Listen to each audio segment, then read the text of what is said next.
हाँ जी, good evening. इस मौसम में भी तुम क्लास आते हो रे? धिक्कार है तुमको। कोई मतलब नहीं है तुम्हारी जिंदगी का। अरे मेरे को तो आना पड़ता है वरना कोचिंग से निकाल दे। भाई मैं नहीं आऊं तो कोचिंग वाले निकाल। कोई घर से नहीं निकालता। झूठी बात मत करो, मैं तुम्हारी तरह स्टूडेंट था तो।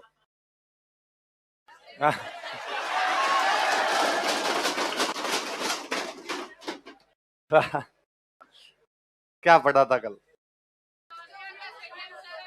मौसम बेईमान हो रखा है बाहर कई दिनों से, है ना? आज मत बढ़ाऊं, नाचूं इधर। तुम सही हो यार, कि देख पैसे दिए हैं, हम कहेंगे तो पढ़ा, हम कहेंगे तो डांस। कल घुंगरू उंगरू लेके आऊंगा। ग्राहकों की संतुष्टि परम ध्येय है भाई। करना पड़ता, पापी पेट के लिए जो जो करवाओगे करना पड़े। क्या करें? हाँ, समोसे जयपुर की सारी दुकानों से भी मंगा लेने के इसी टाइम एक साथ 1000 समोसे दो तो नहीं मिले। उसके लिए पहले ऑर्डर देने पड़ते हैं भाई, ऐसा ऐसे नहीं मिलते समोसे। हाँ, 7 बजे तक यही है तुम?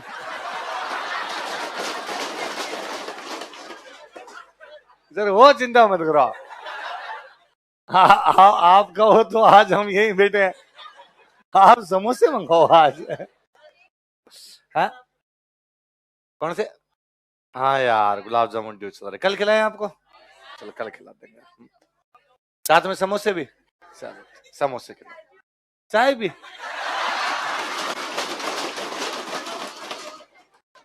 और कोई फरमाइश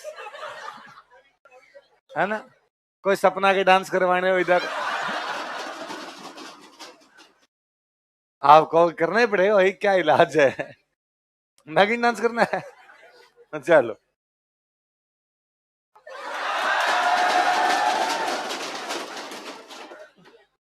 सही है। आपको पता है इस लोकतंत्र का सबसे बड़ा बुरी बात क्या है? अभिव्यक्ति की आजादी। कहां तक पढ़ लिया था कल? सुनाओ देखिए, थोड़ा थोड़े से किसान आंदोलन पूछ लो, 57 क्रांति 2-3 दिन में पूछ ली मैंने। अच्छा बताओ देखिए, बिजोलिया मेवाड़ रियासत का राणा सांगा ने अशोक परमार को कौन सी जागीर दी थी? और अशोक परमार ने कौन से युद्ध में भाग लिया था? कितने प्रकार के कर? भू राजस्व, लेने का तरीका, बिना पैसे दिए काम करवाना, लड़कियों की शादी के समय, किसने लगाया, कब लगाया, नए सामंत का राजा को कर, जनता पे किसने लगाया, कब लगाया, कौन से गांव से आंदोलन शुरू हुआ, कौन से किसानों द्वारा, किसके कहने पे, कौन कौन शिकायत लेके गए, किसके पास गए, वहां से जांच अधिकारी कौन है, पहले चरण के नेता कौन कौन थे, प्रेमचंद, भील, फतेहकरण चारण, और दूसरे चरण में साधु सीताराम दास किसको लेके आए? इतनी बातें पड़ी थी ना। अच्छा, विजय सिंह जी आए, विजय सिंह जी ने आते पूछा कि भाई ठीक है, तुम्हें आंदोलन चलाते हुए कितने साल हो गए? किसानों का साल हो गए 20। कितने हो गए? 1897 में शुरू किया था, 1917 आ गया हमारे तो, और अभी तक हम आंदोलन चला ही रहे हैं। कोई सफलता नहीं, नहीं साहब, कोई सफलता नहीं। अच्छा चलो बताओ, तुम ये जो आंदोलन चला रहे हो तो तुम्हारे संगठन का नाम क्या है? कौन से बैनर के नीचे आंदोलन चला रहे हो? कौन से संगठन के तहत आंदोलन चला रहे हो? किसानों का ये क्या होता है? अरे कोई ऑर्गेनाइजेशन होता है, ऑर्गेनाइजेशन आंदोलन चलाता है। तो उनका हमने तो कोई बनाया नहीं, कोई संगठन नहीं है कि ना ना, ऐसे तो हमारा एक पुराना संगठन है। कौन सा? कि धाकड़ किसान पंचायत। कौन सा है भाई? धाकड़ किसान थे, धाकड़ों की थी एक धाकड़ पंचायत है हमारी। वो क्या काम करती है तुम्हारे? वो तो वो काम करती है, लव मैरिज करते हैं तो जात से बाहर कर देते हैं। गांव में जातीय पंचायतें होती है, ऐसा कुछ करते ही जात बाहर कर दिया। तो अरे वैसी नहीं, हम दूसरा संगठन बनाते हैं। चलो तुम बताओ, तुम्हारे इलाके का नाम क्या है? तो कहा हमारे इलाके का नाम है उपरमाल। क्या नाम है? तो चलो एक संगठन बनाते हैं तुम्हारा, और इस संगठन का नाम है उपरमाल पंच बोर्ड। क्या नाम है? तो हेडिंग डालो, एक उपरमाल पंच बोर्ड।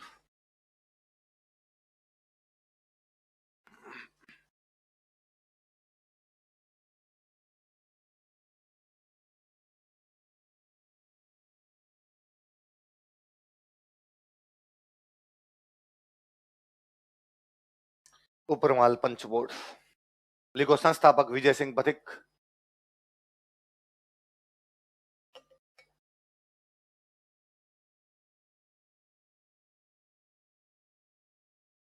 संस्थापक विजय सिंह पथिक। फाउंडर कौन है? विजय सिंह पथिक। लिखो स्थापना 1917, फाउंडेशन 1917।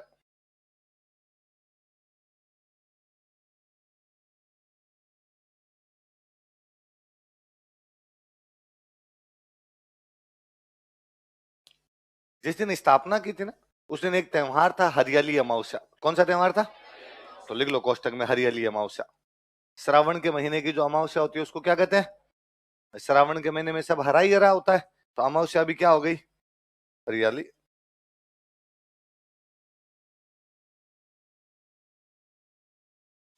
जिस जगह पे बनाया गया था उस जगह का नाम था बेरीसाल। क्या नाम था? लिख लो स्थान बेरीसाल। प्लेस, कहां पर स्थापना की गई इसकी?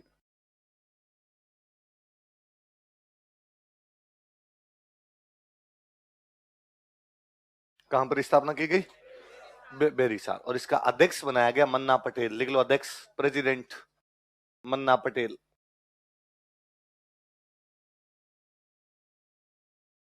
कौन बनाया गया अध्यक्ष? मन्ना पटेल। कौन सा संगठन है? ऊपरमाल पंच बोर्ड। किसने बनाया? कब बनाया? कौन से त्योहार के दिन? कहां बनाया? किसको अध्यक्ष बनाया? 5 लोगों की एक टीम है, ये आज के बाद आंदोलन को चलाएगी। इस टीम का हेड जो अध्यक्ष है वो कौन होगा? मन्ना। विजय सिंह पथिक जानते थे कि बिना युवाओं के कोई भी आंदोलन सफल है, युवाओं की बेहद आवश्यकता पड़ेगी। इसलिए युवा, वहां मेला था, हरियाली अमावस्या का मेला लगता है मेवाड़ में, हरियाली अमावस्या का बड़ा मेला होता है। तो वहां मेले का दिन था, युवा इकट्ठे हो रखे थे कि भाई युवाओं, तुम नहीं चाहते आंदोलन में शामिल हो, तुम नहीं चाहते कि तुम ऊपर माल की सेवा करो। किसकी सेवा करो? युवाओं का, ओ हम तैयार है एकदम सेवा करने के लिए। तो युवाओं को एक संगठन बनाया गया, ऊपर माल सेवा समिति। क्या बनाया गया? तो विजय सिंह पथिक ने एक और संगठन कौन सा बना दिया? ऊपर माल। देख लो, विजय सिंह पथिक ने ऊपर माल सेवा समिति का भी गठन किया। विजय सिंह पथिक फाउंडेड ऊपरमाल सेवा समिति। विजय सिंह पथिक ने ऊपरमाल सेवा समिति का भी गठन किया।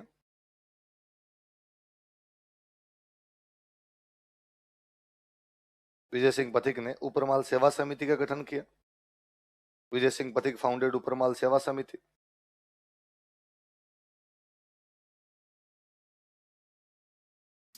युवाओं ने कहा, सर बताओ हमें क्या करना पड़ेगा, क्या काम तो दो, क्या सेवा करें? कहा आप तो गांव गांव में जाके डंका बजा दो। क्या बजा दो? गांव गांव में जाके गांव वालों को कह दो कि राज तिलक की करो तैयारी, आ रहे हैं आंदोलनकारी। कौन आ रहे हैं? आंदोलन वाले आ रहे हैं। गांव गांव में जाके डंका बजाना है। एक पैम्पलेट तैयार किया था, एक पर्चा बनाया था, उस पर्चे का नाम था ऊपर माल का डंका। क्या नाम था? और वो सब गांव के अंदर बांटा गया, युवाओं को ये काम दिया गया। तो कौन सा पर्चा प्रकाशित किया गया? लिख लो, पथिक जी ने ऊपर माल का डंका नामक पर्चा प्रकाशित किया। पथिक जी पब्लिश्ड ए पैम्पलेट नेम्ड ऊपर माल का डंका। पथिक जी ने ऊपर माल का डंका नामक पर्चा प्रकाशित किया। पथिक जी पब्लिश्ड ए पैम्पलेट नेम्ड ऊपर माल का डंका। पथिक जी ने ऊपर माल का डंका नामक पर्चा प्रकाशित किया। पथिक जी पब्लिश्ड पैम्पलेट नेम्ड ऊपर माल का डंका। ऊपर माल का डंका नामक पर्चा प्रकाशित किया। तो पथिक जी के 3 काम हो गए भाई, ऊपर माल पंच बोर्ड, ऊपर माल सेवा समिति, ऊपर माल का। तीनों काम किसके किए में? विजय सिंह। ये काम देख के, विजय सिंह पथिक के ये काम देख के एक बंदे आंदोलन में और जुड़े, उनका नाम है माणिक्यलाल वर्मा। क्या नाम है? माणिक्यलाल वर्मा पहले बिजोलिया ठिकाने की नौकरी करते। कहा नौकरी करते? ठिकाने की नौकरी करते। लेकिन बाद में उनको लगा कि देखो यार, मैं तो यहाँ सामंत के काम कर रहा हूँ, और उधर पथिक जी अपने यहाँ के तो है ही नहीं। पथिक जी थे यूपी के। कहाँ के थे? यूपी का एक बंदा आके तो आंदोलन कर रहा है, और मैं लोकल हूँ यहाँ का, मेवाड़ का, और मैं यहाँ सामंत की नौकरी कर रहा हूँ। तो उन्होंने सामंत की नौकरी छोड़ दी और आंदोलन में शामिल हो गए। लिख लो, विजय सिंह पथिक की प्रेरणा से, by motivation of Vijay Singh पथिक। विजय सिंह पथिक की प्रेरणा से, by motivation of Vijay Singh पथिक। विजय सिंह पथिक की प्रेरणा से, by motivation of Vijay Singh पथिक, माणिक्यलाल वर्मा भी आंदोलन में शामिल हो गए। Manikyalal Verma also joint movement. Manikyalal Verma भी आंदोलन में शामिल हो गए। Manikyalal Verma also joint movement.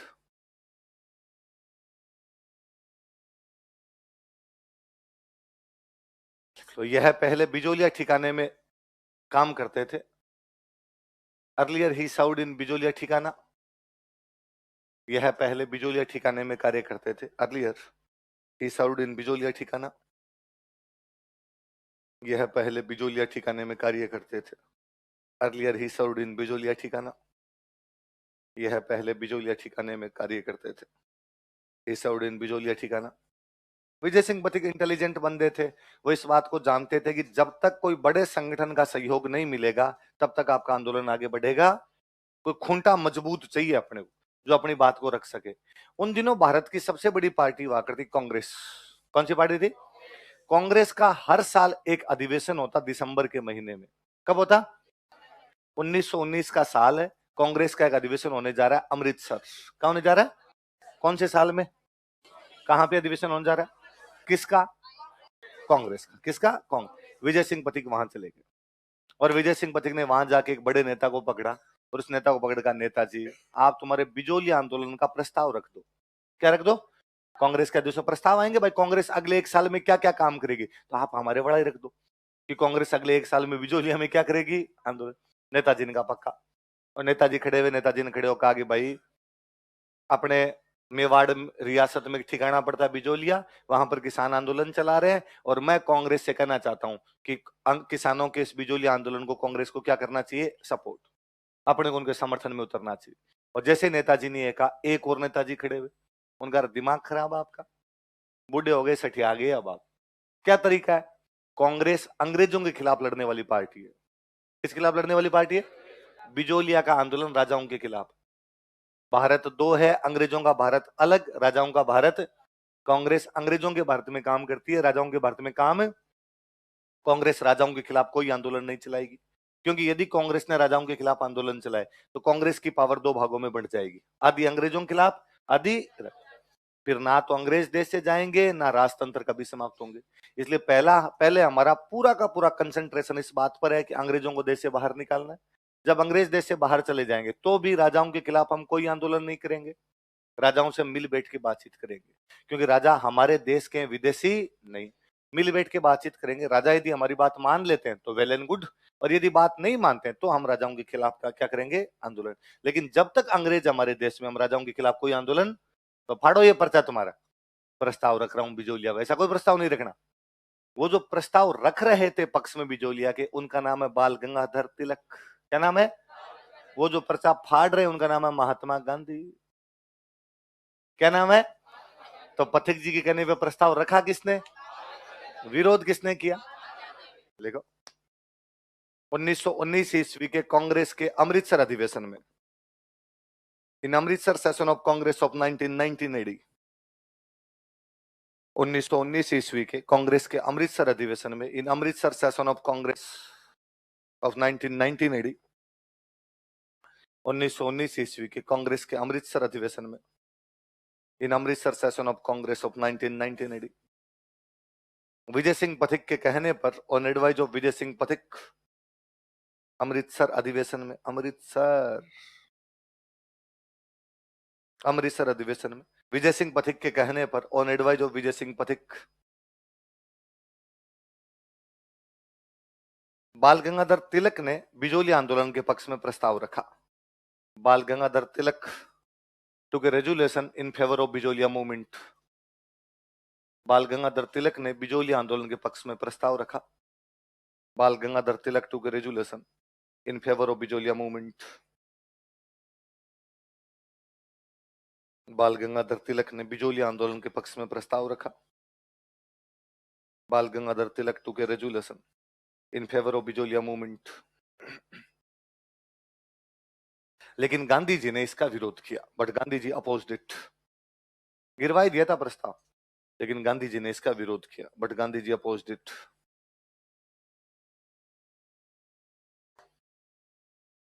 अधिवेशन के बाद तिलक मिले भाई विजय सिंह पथिक से, कहा सॉरी यार, मैंने तो रखा था प्रस्ताव पर, अब गांधी जी नहीं मान रहे।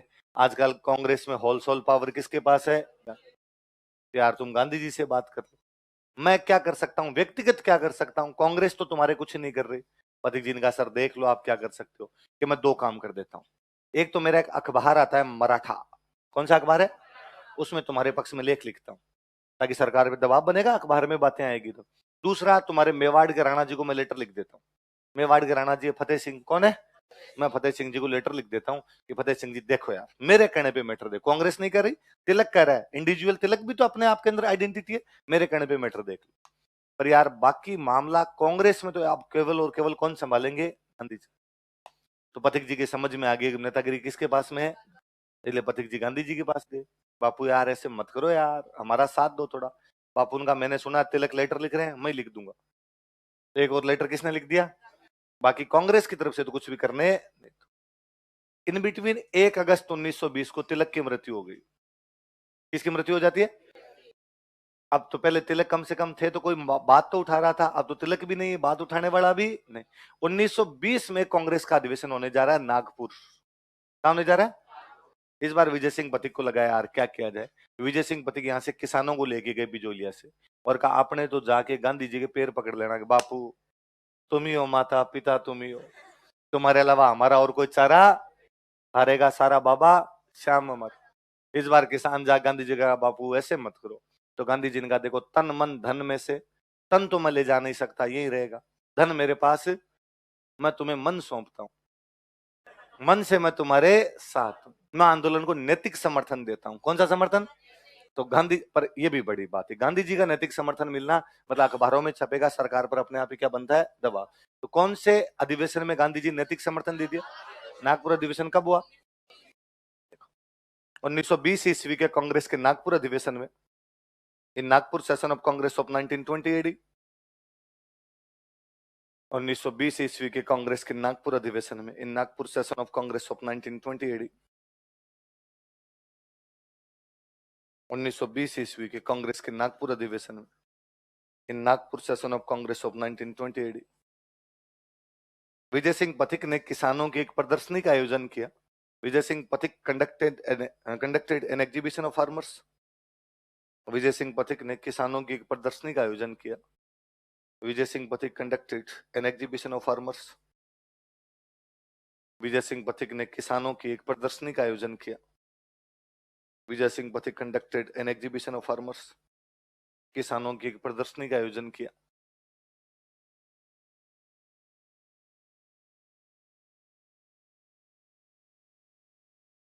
किसानों की एक प्रदर्शनी का आयोजन किया। लिखो इसी अधिवेशन में, इन दिस सेशन, इसी अधिवेशन में, in this session, Gandhi ji ने आंदोलन को नैतिक समर्थन दिया। Gandhi ji gave moral support to movement, Gandhi ji ने आंदोलन को नैतिक समर्थन दिया। Gandhi ji gave moral support to movement, Gandhi ji ने आंदोलन को नैतिक समर्थन दिया। Gandhi ji gave moral support to movement, Gandhi ji ने आंदोलन को क्या दिया, कौन से अधिवेशन में, अच्छा अब दो अधिवेशन, अमृतसर और नागपुर में, जब भले एक बात हुई भले नहीं बनी अपनी बात, लेकिन वहां अधिवेशनों के अंदर गए, चर्चा हुई, तो अखबारों में छपी, अखबारों में छपी तो बिजोलिया ठिकाने पर दबाव आया, और बिजोलिया ठिकाने को लगा रही है तो पूरे देश में जा जाके बता रहे हैं बिजोलिया में ये हो रहा है, बिजोलिया में ये हो रहा है। तो बिजोलिया ठिकाने, बिजोलिया का जो सामंत था उसने कहा ठीक है भाई जांच करवाते हैं, मामले क्या करवाते हैं, तो बिजोलिया ठिकाने ने जांच आयोग बनाया, क्या बनाया, 1919 में एक जांच आयोग बना दिया, 1919 में जांच आयोग बनाया, किसान उससे राजी नहीं, तो 1920 में एक और जांच आयोग बना, तो बिजोलिया ठिकाने ने कितने जांच आयोग बनाए, एक 1919 में, एक 1920। देखो बिजोलिया ठिकाने ने दो जांच आयोगों का गठन किया। बिजोलिया ठिकाना formed to inquiry commissions, Bijolia ठिकाने ने दो जांच आयोगों का गठन किया। बिजोलिया ठिकाना फॉर्म्ड टू इंक्वायरी कमीशंस,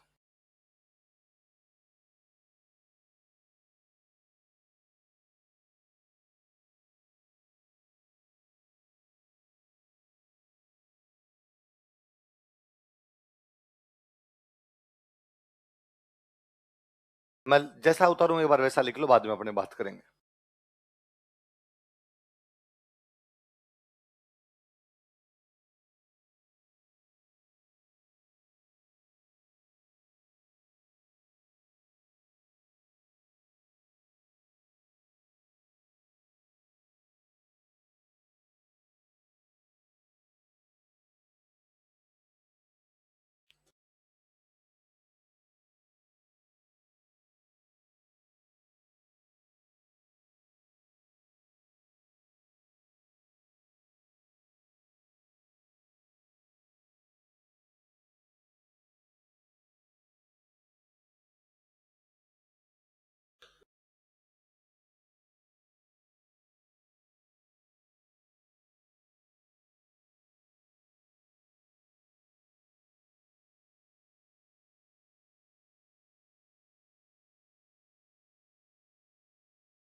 उतार लो एक बार।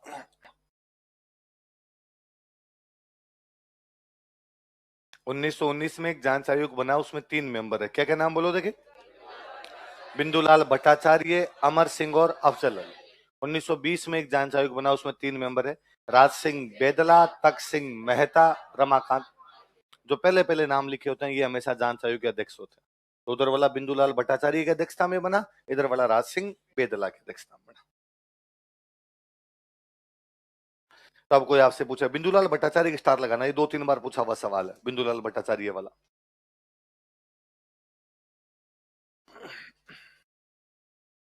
अब ना 2 जांच आयोग बनाए, लेकिन किसान दोनों जांच आयोगों से भी संतुष्ट थे। अभी अखबारों में मैटर आने लगे, अब कांग्रेस के अधिवेशनों में जाते हैं, अखबारों में आता, तिलक लेटर लिख रहे हैं, थोड़ा मामला बढ़ा। थोड़ा मामला बढ़ा तो अपने राजस्थान का एजीजी था, उसका नाम था रॉबर्ट हॉलैंड। क्या नाम था? कौन था रॉबर्ट हॉलैंड राजस्थान का? उसके पास मैटर पहुंचा। उसने अपने सचिव को कहा कि यार मैटर देख क्या चल रहा है। रॉबर्ट हॉलैंड का जो सचिव था उसका नाम था अगलवी। क्या नाम था? अगलवी कौन है? एजीजी का सेक्रेटरी। अच्छा, एजीजी तो पूरे राजस्थान का होता है, हर रियासत में क्या होता है? Political agent. उस समय जो मेवाड़ का पॉलिटिकल एजेंट था उसका नाम था विल्किंस। क्या नाम था? तो सचिव ने विल्किंस को कहा, भाई विल्किंस, एजीजी ने कहा है कि तुम्हारी मेवाड़ रियासत के बिजोलिया ठिकाने में आंदोलन चल रहा है, कर क्या रहे हो तुम, और करो यार वहां पे। तो जो पॉलिटिकल एजेंट उसने राजा को कहा, राजा का राजा जी उधर से दबाव आ रहा है और अंग्रेज करें फटाफट समझौता करो, बिजोलिया में इतना लंबा आंदोलन चल रहा है यार, और तुम किसानों की तरफ ध्यान ही नहीं दे रहे हो। तो 1922 में समझौता होता है। कब समझौता होता है? अंग्रेजों के इंटरफेयर की वजह से। किसके?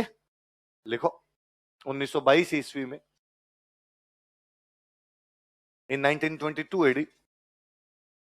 1922 ईस्वी में, इन 1922 एडी, अंग्रेजों के हस्तक्षेप से, by intervention, by British intervention, अंग्रेजों के हस्तक्षेप से, बाय ब्रिटिश इंटरवेंशन, अंग्रेजों के हस्तक्षेप से, बाय ब्रिटिश इंटरवेंशन, मेवाड़ रियासत ने किसानों के साथ समझौता किया। Mewar state concluded agreement with farmers.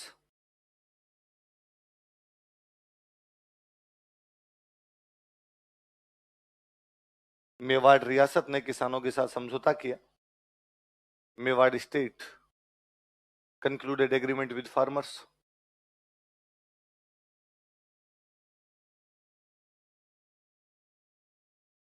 उतार लो, जैसे मैंने लिखा वैसे वैसे उतार लो।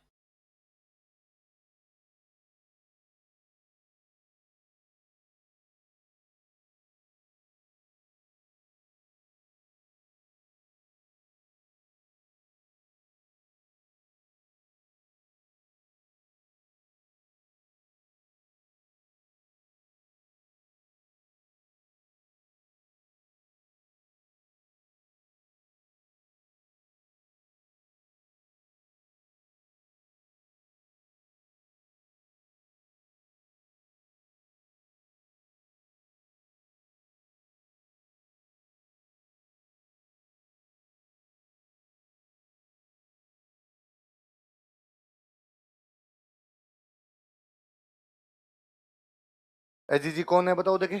Robert Holland. क्या नाम है? एजीजी का सचिव सेक्रेटरी है, उसका नाम क्या है? आगलवी। क्या नाम है? और मेवाड़ का पॉलिटिकल एजेंट कौन है? विल्किंस। तीनों तो ये आए, खुद आए समझौते में भाग लेने। राजा ने भी अपने 2 मंत्री जी भेज दिए। राजा के 2 मंत्री जी कौन कौन है? प्रभाष चंद्र चटर्जी और बिहारी लाल। क्या क्या नाम बताओ देखे? प्रभाष चंद्र चटर्जी और, ये तो रियासत की तरफ से है, 3 अंग्रेज और 2 राजा के आदमी। 3 अंग्रेज कौन कौन है बताओ? Robert Holland, Ogilvie, Wilkins. Robert Holland कौन है? एजीजी। आगलवी कौन है? एजीजी का सचिव। विल्किंस कौन है? Political agent. कहाँ का? मेवाड़। और 2 राजा जी के मंत्री कौन कौन है? प्रभाष चंद्र चटर्जी और बिहारी लाल।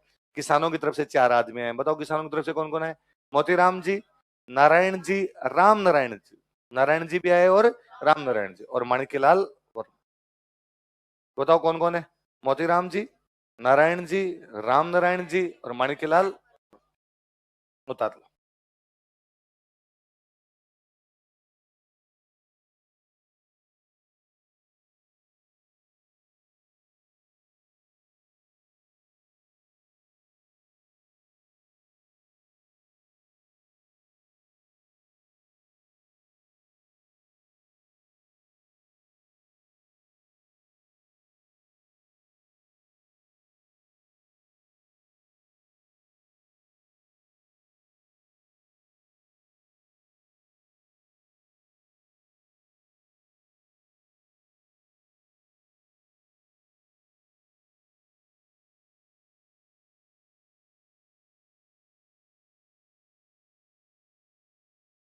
कौन कौन है बताओ देखे? Robert Holland, Ogilvie, Wilkins, Prabhash चंद्र चटर्जी और किसानों की तरफ से मोतीराम जी, नारायण जी, राम नारायण जी और माणिक्यलाल वर्मा। आज आमने सामने बैठ के समझौता किया गया 1922 में। कब किया गया? उतार लिए सारे नाम? उतारो तो फटाफट।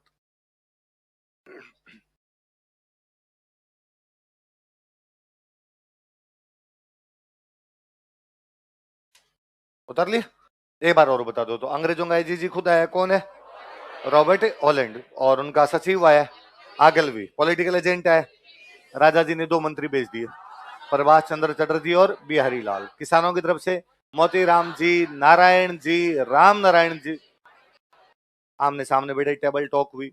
बताओ भाई क्या समस्या है? किसानों का समस्या अब भी तुमसे छुपी हुई है। साल 25 हो गया आंदोलन चलाते हुए हमें।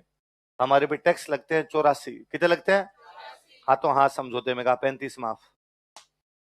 कितने माफ? तो किसानों कितने कर माफ कर दिए गए? लिख लो। किसानों के 35 कर माफ कर दिए गए। 35 taxes of farmers for waived of.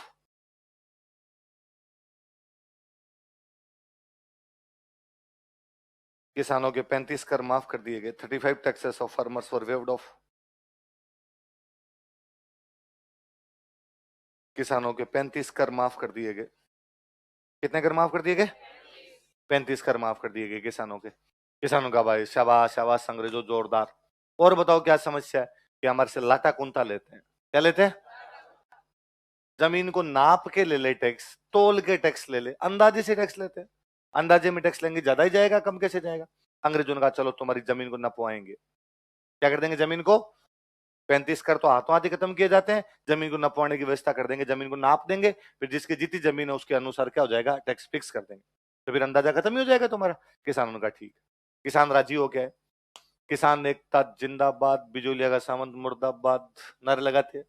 Bijolia का सामंत बना हुआ था इन दिनों में केसरी सिंह। क्या नाम था? केसरी सिंह जी बाहर ही खड़े थे। जब उनको जाते हुए देखा किसानों को, अरे आज इतने राजी कैसे हो रखे? किसानों का रुको रुको, आप रुको पहले। कितने टैक्स लेते हो हमसे? क्या? 84 का। अब लेके दिखाना। अब हम आपको 35 कर नहीं देंगे। अब हम केवल कितने देंगे आपको?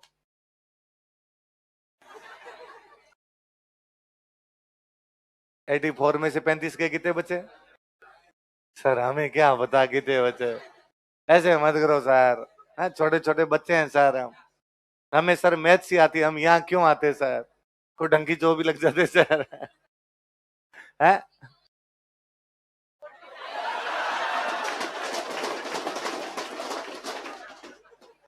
ये जो तूने मैथ्स की है, हैं? माफ करें तेरे को, क्या करें? कितने बचेंगे रे बताओ? इमरान पक्का? निकाल के दिखा। 84 में से 35 घटा के दिखा। कैसे घटाएगा मुझे बता? 84 में से 35 कैसे घटाए तूने? 84 माइन 35 तो कैसे होगा?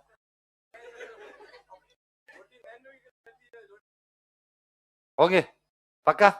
और 49 में से 35 घटाने पड़े तो इमरान अब बता। 49 है, इसमें से 35 और घटाने पड़े तो? 49 में से 35। हाँ कितने? फिर ठीक है चलो, मान लिया इमरान। इमरान को लगा ये क्या कर दिया। चलो तो अब कितने टैक्स देने पड़ेंगे? 49। तो उन्होंने बिजोलिया के सामंत को कहा अब तक तू 84 लेता था, अब हमारे 35 कर माफ हो गए, हम केवल कितने देंगे? 40। बिजोलिया के सामंत ने कहा किसने कहा तुम्हें कि 49 नहीं देने, 35 नहीं देने? कि राणा जी ने समझौता किया, रियासत ने समझौता कर लिया। मेवाड़ राणा जी ने कहा कि अब आपको 84 कर देने की आवश्यकता नहीं है, अब केवल कितने कर दोगे? 40। बिजोलिया के सामंत ने कहा जो जमीन है ना जिसमें तुम खेती करते हो, ये राणा जी के बाप की नहीं है, मेरी है। और मेरी जमीन में खेती करोगे तो टैक्स पूरे कितने लगेंगे? 84। एक भी कर कम बिजोलिया के सामंत ने इस समझौते को लागू करने से मना कर दिया। देख लो, बिजोलिया के सामंत ने इस समझौते को लागू नहीं किया। Federal Lord of Bijolia did not implement this agreement. Bijolia के सामंत ने इस समझौते को लागू नहीं किया। Federal Lord of Bijolia did not implement this agreement.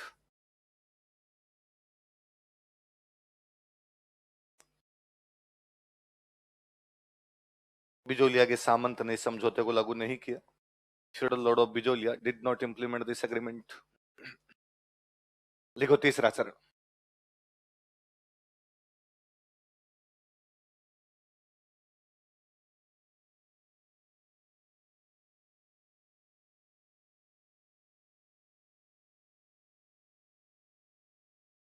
कौन सा चरण? तीसरा चरण। पर किसानों का लागू करवा लेंगे तो ऐसे कैसे लागू नहीं करेंगे? किसान इधर घूम ही रहे हैं। इतने में किसानों का दो बात हुई थी, एक तो कर माफ कर देंगे, एक तुम्हारी जमीन को क्या करेंगे, नाप देंगे। जमीन को नापने के लिए एक बंदा भेजा गया, उस बंदे का नाम था ट्रेंच। क्या नाम था? अंग्रेजों का एक ऑफिसर है ट्रेंच, भूमि बंदोबस्त अधिकारी। क्या बन गया? भू बंदोबस्त अधिकारी का दो, या भूमि बंदोबस्त लिख लो बोले। लैंड सेटलमेंट ऑफिसर, क्या बोलते हैं? भूमि का जो सेटलमेंट करेगा, बताएगा किसके पास कितनी जमीन है, भूमि का जो बंदोबस्त करेगा। आप जब आरएस बनोगे ना, तो आप में से कई लोग बनेंगे लैंड सेटलमेंट ऑफिसर। क्या बनेंगे? लैंड सेटलमेंट पोस्ट होती है अलग से, लैंड सेटलमेंट ऑफिसर। और पिछले 5-6 साल में तो भगवान जाने क्या है कि अपने जयपुर में लैंड सेटलमेंट ऑफिसर जीते बने वो सारे स्प्रिंग बोर्ड के स्टूडेंट, या तो कोई मेरे सीनियर या मेरे साथ वाले या बाद में स्टूडेंट। तो अक्सर जब भी कोई मिल जाए पूछे, अरे आजकल आप जयपुर रहते हो? हाँ जयपुर ही है। कहाँ पोस्टिंग है? कि सेटलमेंट में। कहाँ पोस्टिंग है? मैं तो आज समझ रहा जमीन वाले के अंदर आजकल इनकी पोस्टिंग हो रखी है। तो थोड़ा साल बाद आप भी मेरे को कभी मिलोगे, मैं पूछूंगा और जयपुर में होगा? सर हाँ। कहाँ पे होगा सर? सेटलमेंट करवा रहे हैं। क्या करवा रहे हैं? जमीन के। किसके?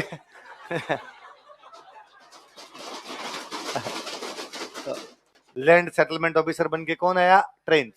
और ट्रेंच को कहा भाई जमीन को नाप दे। अब जमीन दो प्रकार की थी, एक वो जमीन जिसमें सिंचाई होती है, एक वो जमीन जिसमें सिंचाई, इरिगेटेड लैंड और नॉन इरिगेटेड लैंड। भाई सिंचाई होने का तो मतलब इसमें नहर है, नलकूप कुआ वगैरह खुदा हुआ है। और नॉन सिंचाई, नॉन इरिगेशन का मतलब हुआ राम जी राजी हुए तो फसल हो गई, राम जी राजी नहीं हुए तो फसल। अब मुझे बताओ, एक सिंचित है, एक असिंचित है, एक इरिगेटेड है, एक नॉन इरिगेटेड है। ज्यादा टैक्स किस पे होना चाहिए? इरिगेटेड पे। पर ये बेचारा ट्रेंच बाहर का आदमी था, इसके समझ में नहीं आया, नॉन इरिगेटेड पे टैक्स बढ़ा गया। इसको लगा नॉन इरिगेटेड ज्यादा थी, भाई इरिगेटेड लोगों के पास कम थी, इसको लगा ये ज्यादा, इस पे टैक्स ज्यादा कर देते हैं, तो इसने असिंचित भूमि पर क्या कर दिए, कर बढ़ा दिए। लिख लो। भूमि बंदोबस्त अधिकारी ट्रेंच ने, लैंड सेटलमेंट ऑफिसर ट्रेंच, भूमि बंदोबस्त अधिकारी ट्रेंच ने, लैंड सेटलमेंट ऑफिसर ट्रेंच, भूमि बंदोबस्त अधिकारी ट्रेंच ने असिंचित भूमि पर कर हटा दिए, बढ़ा दिए। असिंचित भूमि पर कर बढ़ा दिए। Raised taxes on non irrigated land, असिंचित भूमि पर कर बढ़ा दिए। Raised taxes on non irrigated land, असिंचित भूमि पर कर बढ़ा दिए। Raised taxes on non irrigated land, असिंचित भूमि पर कर। अब किसान दोनों तरफ से मर गए।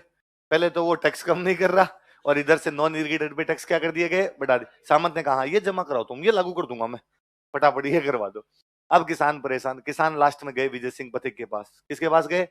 और विजय सिंह को जाके कहा कि विजय सिंह जी, सबसे पहले तो हृदय की अनंतिम गहराइयों से आपको बहुत बहुत धन्यवाद, जो आपके आंदोलन की वजह से हमारा समझौता हुआ और हमारे 35 कर माफ। विजय सिंह जी ने कहा, अरे अरे मेरे को थैंक यू देने की आवश्यकता नहीं, ये तुम्हारा संघर्ष है, तुमने खुद ने स्ट्रगल किया, उस वजह से हुआ। और बताओ मेरे लायक कोई सेवा हो तो? किसानों का सर एक दिक्कत दूसरी आ गई, आपने तुम्हारे 35 कर माफ करवा दिए, लेकिन बिजोलिया के सामंत उसको लागू क्यों लागू नहीं कर रहा? उसके क्या दिक्कत है?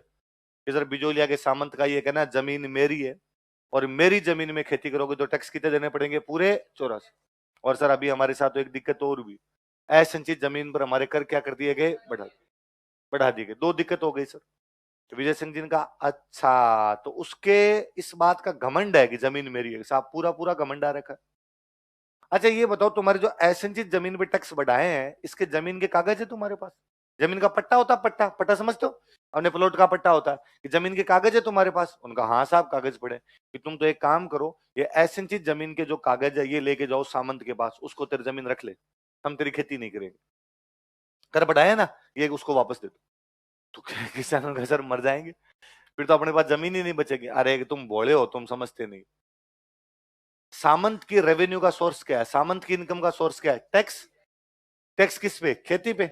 यदि कोई खेती करेगा ही नहीं तो टैक्स किस बात का? और टैक्स नहीं है तो उसकी इनकम क्या हो जाएगी? बंद। तो वो तो हाथ जोड़ेगा तुम्हारे कि तुम तो खेती कर लो, जैसे तैसे करना चाहो वैसे कर लो, मैं तुम्हें वापस जमीनें तुम्हारी दे दूंगा। और तब तुम कहना कि हम तेरे को पहले तो कह रहे थे 35 माफ कर, अब तो 35 ही देंगे, 49 माफ कर। किसानों का सर ऐसा हो सकता है कि पहले इस्तेमाल करो। तो विजय सिंह पथिक के कहने पर किसान गए सामंत के पास और जाकर इधर आ रहे, 84 लूंगा, 35 लूंगा, एक ही नहीं देंगे, ये पकड़ तेरे कागज। और सारे के सारे कागज क्या कर दिए? सामंत को दे दिए। सामंत बड़ा कूल चिल आदमी एकदम, सामंत ने सारे कागज लिए, रखे साइड में, और साइड में रखे कहा, हाँ भाई बताओ, अब भी यदि कोई खेती करना चाहता है तो मैं कागज वापस दे दूंगा उसको, वरना मैं जमीन बेच दूंगा, देख लेना। आधे लोगों ने कहा सर सॉरी गलती हो गई थी, तो उसने वापस कागज दे दिए कि चले जाओ। अभी आधे खड़े थे, वो कह रहे थे नहीं साडा हक। उसने कहा एक वार्निंग और है, अभी भी यदि चाहिए तो कागज ले जाओ, वरना मैं कागज वापस नहीं दूंगा। आधे के लोगों ने और कहा ये ले आए थे, हम तो आना ही नहीं चाहते थे। उसने कहा कोई बात नहीं, कागज लो जाओ, अपने बीच में कोई मनमुटाव नहीं, आराम से खेती करो। अभी मेरे जैसे कई नेता बचे थे, उनका नहीं, हम अपना अधिकार मांगते नहीं किसी से, भीख मांग। उसने जमीन के कागज लिए, बेच दी जमीन, जमीन जब्त कर गया। जमीन क्या कर लिया? किसके कहने पे लौटाई थी? कौन सी जमीन लौटाई थी? और सामंत ने क्या कर लिया? उसको जब्त कर। लिख लो, विजय सिंह पथिक के कहने पर on advice of Vijay Singh Pathik, किसानों ने असिंचित भूमि सामंत को लौटा दी। Farmers return back non irrigated land to federal lord. किसानों ने असिंचित भूमि सामंत को लौटा दी।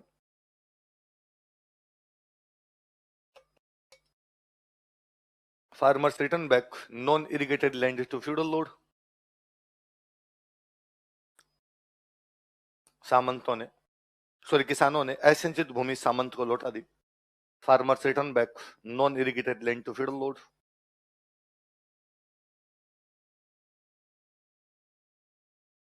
सामंत को लौटा दी, तथा सामंत ने इस भूमि को जब्त कर लिया। And feudal law seized this land, seize कर लिया उसने, सीज्ड दिस लैंड। तथा सामंत ने इस भूमि को जब्त कर लिया। And feudal lord seized this land. अब किसानों की तीन तरफ से मार पड़ी। पहले तो टैक्स कम नहीं हो रहे, फिर उनके असिंचित भूमि पर कर बढ़ गए, और अब तो असिंचित भूमि उनके हाथ से चली। किसानों ने कई दिन चक्कर इधर उधर ओढ़ काटे, फिर एक दिन विजय सिंह जी के पास वापस गए। विजय सिंह जी का और बताओ, मैंने एक फॉर्मूला दिया था, काम आया कि नहीं आया? सामंत पे दबाव आया कि नहीं आया? किसानों का सर दबाव तो पूरा आया है, पर सामंत पे नहीं, अपने पे। वो जमीन खा गया सर हमारी। विजय सिंह जी का अरे यार ऐसे कैसे हो सकता है, फिर तो कोई यार नया तरीका देखना पड़ेगा। सीधी अंगुली से घी ना निकले तो टेडी से भी नहीं निकलता, नीचे आग लगानी पड़ती है, घी तपना पड़ता है, तब आग, तब घी बाहर निकलता है। विजय सिंह जी का नया तरीका देखते हैं। किसानों का सर एक तरीका हम बताएं? हाँ बताओ बताओ यार, तुम बताओ कोई तरीका। किसानों का सर आज के बाद आप इधर देख लेना, लिखो 1927 ईस्वी में, इन 1927 एडी, 1927 ईस्वी में 1927 एडी, विजय सिंह पथिक आंदोलन से अलग हो गए। विजय सिंह पथिक गॉट सेपरेटेड फ्रॉम मूवमेंट। किसानों ने विजय सिंह जी कहा कि तलाक तलाक तलाक। विजय सिंह पथिक आंदोलन से अलग हो गए। विजय सिंह पथिक गॉट सेपरेटेड फ्रॉम मूवमेंट। हुआ क्या था, विजय सिंह पथिक में माणिक्यलाल वर्मा में, इनमें आपस में बन्नी बंद हो गई थी। पर नेताओं में टकराव चलता ही है, आज जो नेता है वैसे वैसे पहले वाले नेता थे। तो इस चक्कर के अंदर फिर किसान विजय सिंह पथिक से नाराज हुए, विजय सिंह पथिक आंदोलन छोड़ के चले। अब आंदोलन छोड़ के चले गए, तब समझ में आया कि यार वास्तव में नेता तो आंदोलन के कौन थे? विजय सिंह पथिक ही थे। अब आंदोलन कौन करेगा? तो किसान गए गांधी जी के पास, और गांधी जी को जाकर, गांधी जी आप हमारे आंदोलन करो। गांधी जी ने कहा तुम आए कहां से हो? कि हम बिजोलिया से हैं। गांधी जी का नाम, मैं केवल आंदोलन के ठेके अंग्रेजों के खिलाफ लेता हूं, राजाओं के खिलाफ आंदोलन का कोई ठेका नहीं लेता। अंग्रेजों के खिलाफ आंदोलन करना बताओ कहां करना है, राजाओं के खिलाफ आंदोलन। किसानों का साहब अब कुछ तो देखो हमारी तरफ, ऐसे तो मत करो। तो गांधी जी ने कहा चलो ठीक है। गांधी जी के एकदम सबसे खास आदमी अपने राजस्थान के जमनालाल बजाज, कौन है? और गांधी जी ने बजाज जी कहा कि बजाज जी राजस्थान का मैटर है, आप देख लो। तो गांधी जी ने आंदोलन के लिए किसको भेज दिया? देख लो, गांधी जी ने जमनालाल बजाज को आंदोलन के लिए भेजा। Gandhi ji send Jamnalal Bajaj for movement.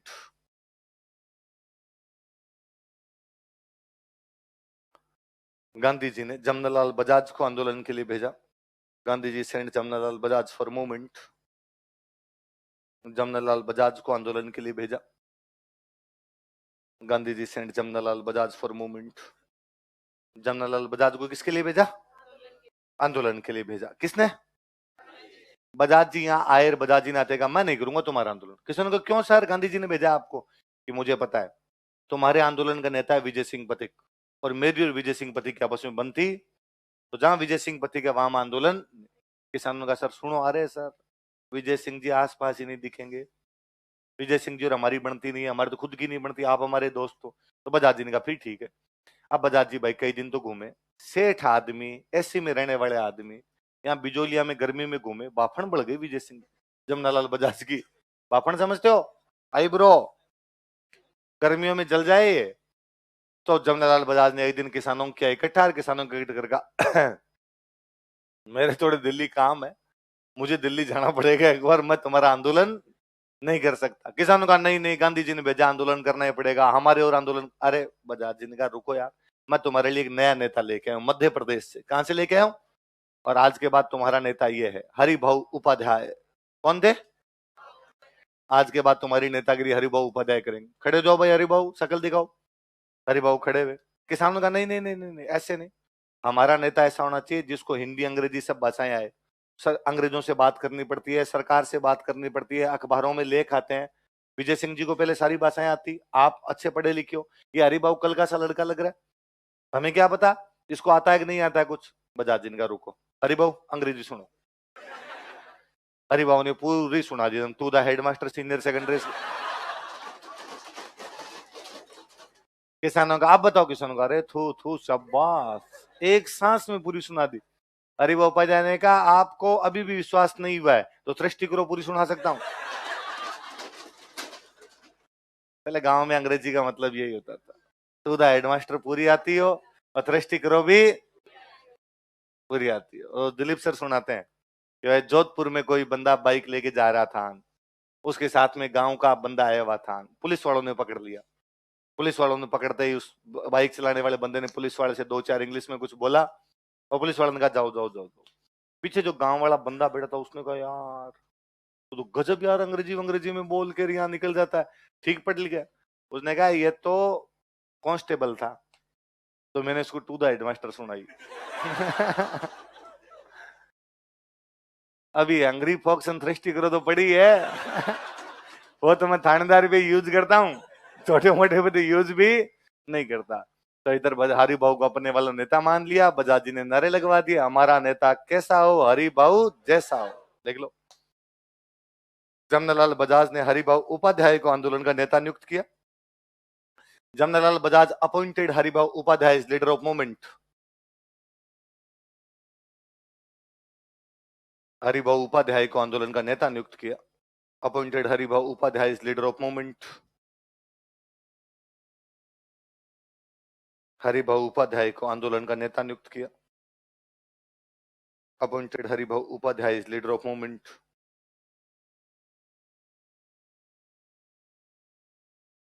Haribhau Upadhyay को आंदोलन का नेता नियुक्त किया।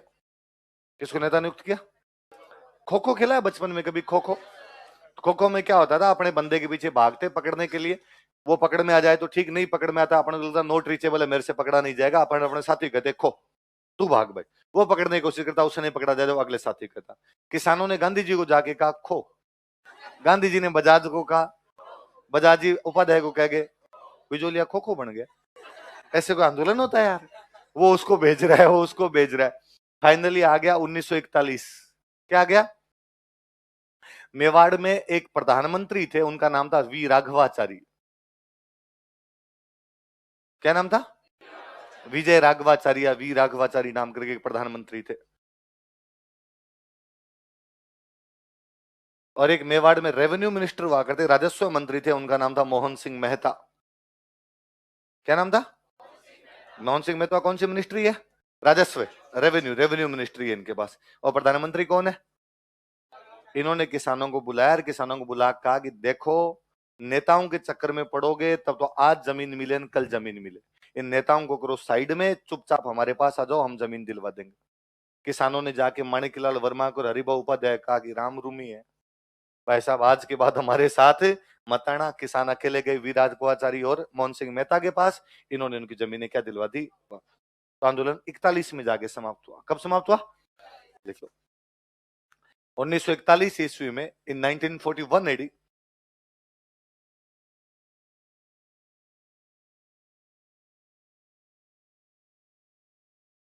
पॉलिटी चल रही है ना आपकी, पॉलिटी में क्या पढ़ा, कितना पढ़ा दिया? संविधान सभा, संविधान सभा में क्या क्या पढ़ा है? यूं बताया कि राजस्थान से कौन कौन से सदस्य अभी आएंगे। आएंगे तो एक नाम आएगा, विजय राघवाचारी। क्या आएगा? यही है। जैसे विजय राघवाचारी आपका देना समझौता कर दोगे, लिखो। अगले में आएंगे क्या? हाँ, तू खड़ी होके बोल देना अपने, लिखो।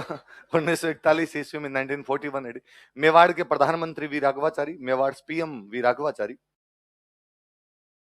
मेवाड़ के प्रधानमंत्री V Raghavachari, Mewar PM V Raghavachari, तथा राजस्व मंत्री Mohan Singh Mehta and revenue minister Mohan Singh Mehta, तथा राजस्व मंत्री Mohan Singh Mehta and revenue minister Mohan Singh Mehta, राजस्व मंत्री मोहन सिंह मेहता ने किसानों के साथ समझौता करवाया, mediated an agreement with farmers, ने किसानों के साथ समझौता करवाया, mediated an agreement with farmers,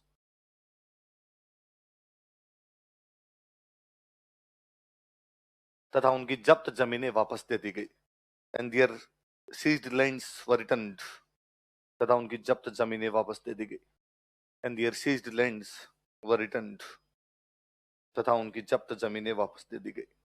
Mewar के प्रधानमंत्री वी राघवाचारी तथा राजस्व मंत्री मोहन सिंह मेहता ने समझौता करवाया तथा किसानों की जब्त जमीनें वापस दे दी गई, and their seized lands were returned.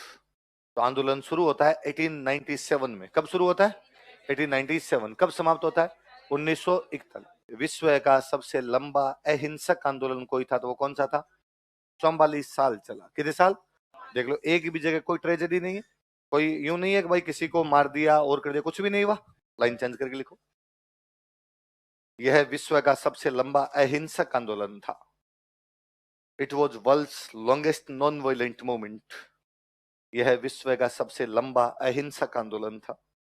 It was world's longest non violent movement. यह विश्व का सबसे लंबा अहिंसक आंदोलन था। It was world's longest non violent movement. कोष्टक में लिखो 44 साल, ताकि याद रहे। 44 ईयर्स, 44 साल, 44 ईयर्स। राजस्थान का तो अपना पहला आंदोलन यही हुआ था, लिखो। यह राजस्थान का पहला संगठित किसान आंदोलन था। It was first organised peasant movement of Rajasthan. यह राजस्थान का पहला संगठित किसान आंदोलन था, जिसमें संगठन वगैरह बना के बाकायदा प्रोसेस के साथ आंदोलन किया गया। यह राजस्थान का पहला संगठित किसान आंदोलन था। It was first organised peasant movement of Rajasthan. Rajasthan का पहला संगठित किसान आंदोलन था। फतेह सिंह जी को लेटर किस किसने लिखे थे? बाल गंगाधर तिलक और महात्मा गांधी। देख लो, तिलक तथा गांधी जी ने मेवाड़ महाराणा फतेह सिंह को पत्र लिखे थे। Tilak and Gandhi ji wrote letters to Mewar Maharana Fateh Singh. Tilak तथा गांधी जी ने मेवाड़ महाराणा फतेह सिंह को पत्र लिखे थे। Tilak and Gandhi ji wrote letters to Mewar Maharana Fateh Singh. Tilak तथा गांधी जी ने मेवाड़ महाराणा फतेह सिंह को पत्र लिखे थे। Tilak and Gandhi ji wrote letters to Mewar Maharana Fateh Singh. Mewar Maharana Fateh Singh को पत्र लिखे थे। मैंने बताया था तिलक ने अपने अखबार में लेख लिखा था। अखबार का नाम था मराठा। क्या नाम था? एक इंग्लिश न्यूज़पेपर था। क्या नाम था इसका? लिखो, अपने मराठा समाचार पत्र में, in his newspaper named Maratha. Maratha inverted comma में लिखना। अपने मराठा समाचार पत्र में, in his newspaper named Maratha. अपने मराठा समाचार पत्र में, in his newspaper named Maratha, Tilak ने बिजोलिया आंदोलन के पक्ष में लेख लिखा था। Tilak wrote an article in favour of Bijolia movement. Tilak ने बिजोलिया आंदोलन के पक्ष में लेख लिखा था। Tilak wrote an article in favour of Bijolia movement. Tilak ने बिजोलिया आंदोलन के पक्ष में लेख लिखा था।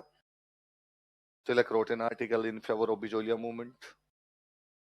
बिजोलिया आंदोलन के पक्ष में क्या लिखा था? लेख लिखा था। एक बहुत बड़े पत्रकार हुए भाई अपने, गणेश शंकर विद्यार्थी। क्या नाम था? क्या नाम पत्रकार का? गणेश शंकर विद्यार्थी। कानपुर से एक न्यूज़पेपर निकाला करते, प्रताप। कौन सा न्यूज़पेपर था? वीकली न्यूज़पेपर था, 7 दिन में एक बार आया करता था। इस अखबार में आंदोलन की खबरें हर बार प्रकाशित होती। तो कोई अखबार जिसने सबसे अधिक हेल्प की थी अपने आंदोलन को, तो वो अखबार कौन सा था? प्रताप। किसका था?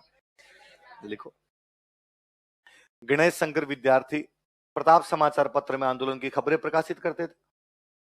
Ganesh Shankar Vidyarthi used to publish news about movement in newspaper named Pratap. Ganesh Shankar Vidyarthi Pratap समाचार पत्र में आंदोलन की खबरें प्रकाशित करते थे। Ganesh Shankar Vidyarthi used to publish news about movement in his newspaper Pratap, in newspaper named Pratap. Ganesh Shankar Vidyarthi Pratap समाचार पत्र में आंदोलन की खबरें प्रकाशित करते थे। Ganesh Shankar Vidyarthi used to publish news about movement in newspaper named Pratap. Pratap समाचार पत्र में आंदोलन की खबरें प्रकाशित करते थे। स्टार लगाओ इसको, ये खूब बार पूछा हुआ सवाल है।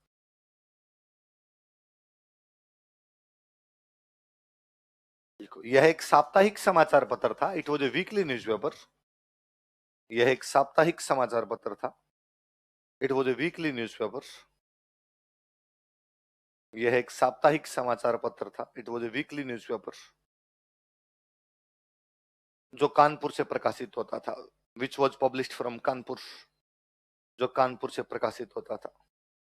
विच वॉज पब्लिश्ड फ्रॉम कानपुर, जो कहां से प्रकाशित होता था? कानपुर। जो कानपुर से प्रकाशित होता था। Which was published from Kanpur.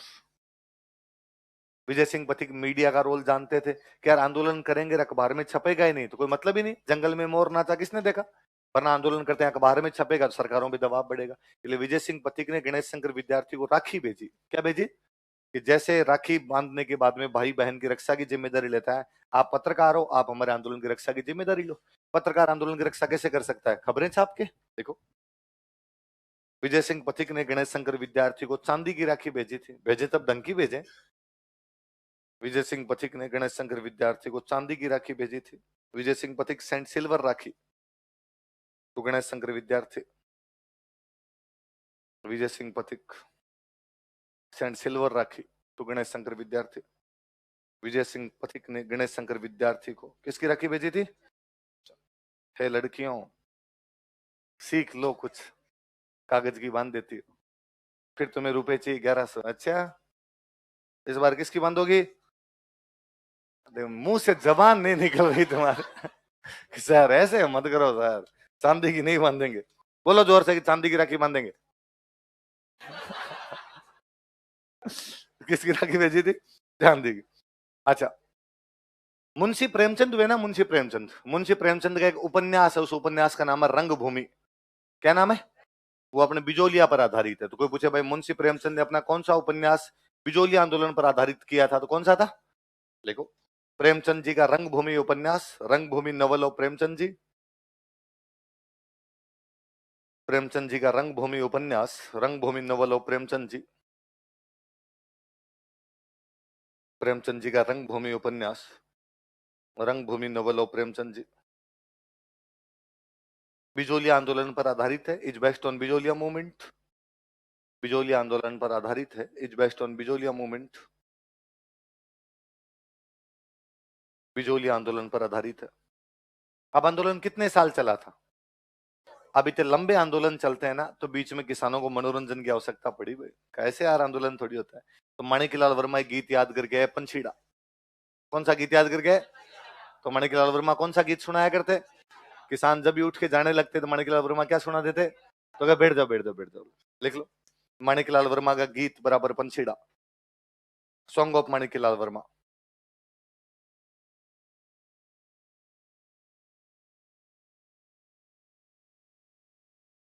Maniklal Verma का गीत कौन सा गीत है? पंछीड़ा। पर थोड़े दिनों में लोगों को पंछीड़ा याद हो गया। अब वर्मा जी खड़े होते कि लो गीत सुना रहा हूँ, बैठे बैठे हो गए। अरे यार तू पंछीड़ा सुनाएगा, और तो तेरे को आता नहीं, तो हम तो नहीं बैठ रहे।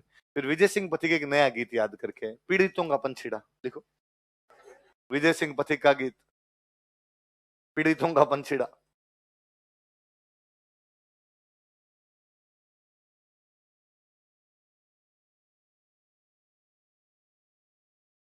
मैं विजय सिंह पथिक हूं क्या?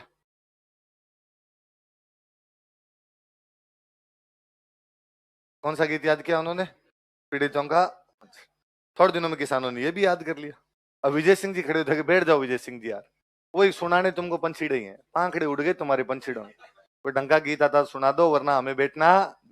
फिर एक सिंगर लाए बाकायदा, भंवरलाल जी को लेके आए।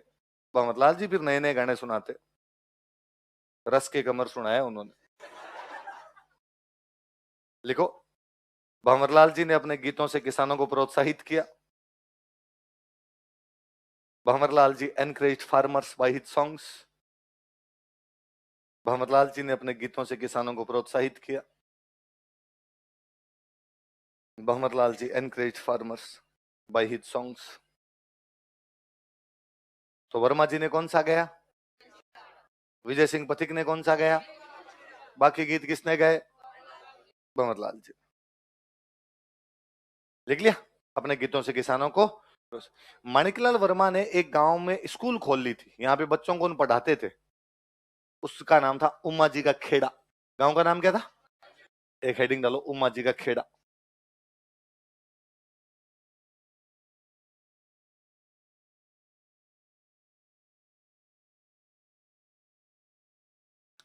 उम्मा जी का खेड़ा। देख लो, यहाँ माणिक्यलाल वर्मा एक विद्यालय संचालित करते थे। Manikyalal Verma run A school here. यहाँ माणिक्यलाल वर्मा एक विद्यालय संचालित करते थे। क्या हुआ? पूछने वाले थे कुछ? नहीं नहीं, दिमाग में तो आया तुम्हारे कुछ। हाँ, वो ओछड़ी में खोला, ये उम्मा जी का खेड़ा में खोला। वो आगे पढ़ेंगे, विजय सिंह पति के बारे में और बातें पढ़ेंगे तब। यहाँ माणिक्यलाल वर्मा एक विद्यालय संचालित करते थे। Manikyalal Verma run A school here. ये सवाल पूछा हुआ, स्टार लगाना इसके ना, कि उमा जी का खेड़ा नामक स्थान कौन से आंदोलन से जुड़ा हुआ है? तो कौन से आंदोलन से? बिजोल। चलो अब अगला आंदोलन लिखते हैं, ये बिजोलिया हो गया भाई, सबसे बड़ा आंदोलन बिजोलिया ही है। अगला लिखो, बेगू। बेगू आंदोलन। बेगू चित्तौड़गढ़ में पड़ता है भाई। बेगू कहां पर है? बिजोलिया भीलवाड़ा में। बेगू कहां पर है? चित्तौड़। आता वही मेवाड़ रियासत में था। जैसे हमने पढ़ा बिजोलिया मेवाड़ रियासत का प्रथम श्रेणी ठिकाना था, बेगू भी मेवाड़ रियासत का प्रथम श्रेणी ठिकाना था।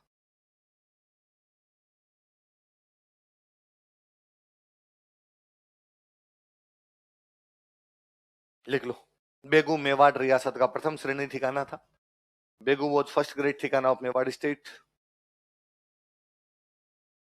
बेगू मेवाड़ रियासत का प्रथम श्रेणी ठिकाना था। बेगू वॉज फर्स्ट ग्रेड ठिकाना ऑफ मेवाड़ स्टेट।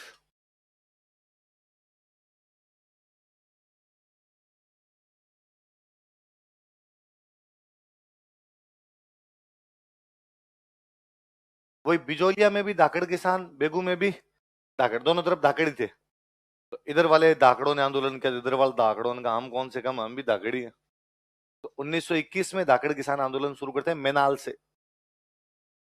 कहां से?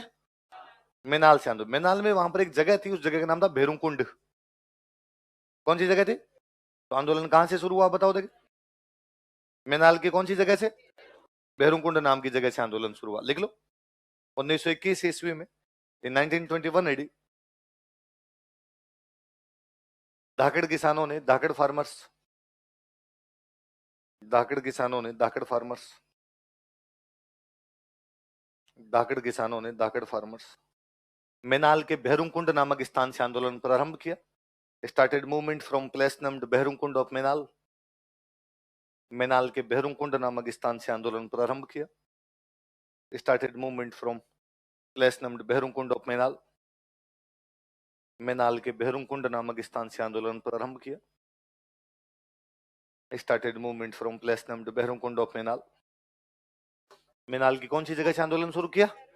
भेरुकुंड नाम की जगह से आंदोलन शुरू किया। इन्होंने कहा भाई बिजोलिया में आंदोलन कौन चला रहे हैं? विजय सिंह पथिक। अपने भी विजय सिंह पथिक को लाएंगे। विजय सिंह जी कहे कि विजय सिंह जी आप हमारे आंदोलन चलाओ। विजय सिंह जी ने कहा देखो मैं तो बिजोलिया में बिजी हूँ, मैं मेरे दोस्त को आपके पास भेज देता हूँ। दोस्त थे रामनारायण चौधरी। कौन थे? तो बेगम वाले की नेतागिरी किसने की? लिख लो, नेता रामनारायण चौधरी। अभी ऊपर लिखा था नाम हमने समझौते में, वही नेता रामनारायण चौधरी।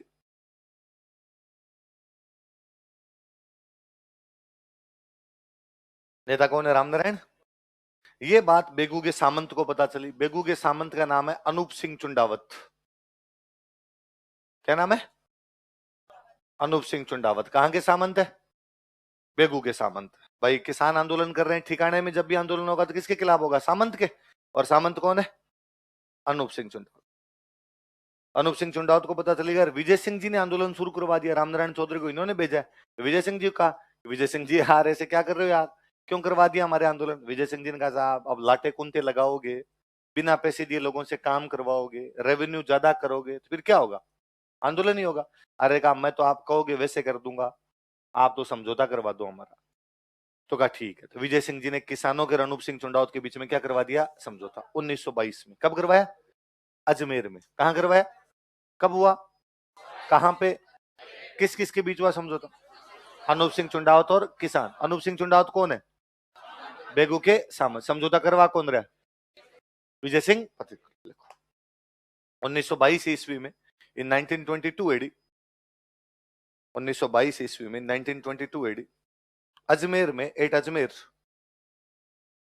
अजमेर में एट अजमेर, विजय सिंह पथिक ने किसानों तथा बेगू के सामंत अनूप सिंह चुंडावत में समझौता करवा दिया। Vijay Singh Pathik mediated an agreement. विजय सिंह पथिक ने किसानों तथा बेगू के सामंत अनूप सिंह चुंडावत में समझौता करवा दिया। Vijay Singh Pathik mediated an agreement between farmers and Anoop Singh Chundawat feudal lord of Begu. किसानों तथा बेगू के सामंत अनूप सिंह चुंडावत के बीच समझौता करवा दिया। Mediated an agreement between farmers and Anoop Singh Chundawat feudal lord of Begu. किसानों तथा बेगू के सामंत अनूप सिंह चुंडावत में समझौता करवा दिया। Mediated an agreement between farmers and Anoop Singh Chundawat feudal lord of Begu. किसानों तथा बेगू के सामंत अनूप सिंह चुंडावत में समझौता करवा दिया। कहां पे? अजमेर। कब? आमने सामने बैठे अनूप सिंह चुंडावत ने किसानों को पूछा हाँ भाई समस्या बताओ, कि टैक्स ज्यादा लेते हो कि ठीक है कम कर देंगे, टैक्स की रेट ज्यादा है कि कम कर देंगे, बेकार लेते हो कि नहीं लेंगे, लाटे कुंते लगाते हो कि नाप के ले लेंगे, और कोई समस्या? किसान का और तो कोई समस्या नहीं साहब, इतनी समस्या थी बस राजी, तुम तुम्हारे घर जाओ मैं मेरे घर। आंदोलन क्या हो गया? मजा नहीं है ना? आप लग रहा सर ये क्या मतलब हुआ? शुरू हुआ उससे पहले क्या हो गया? अब बेगू के सामंत ने किसानों के साथ समझौता किया, ये जानकारी पहुंची रियासत। कहां पहुंची?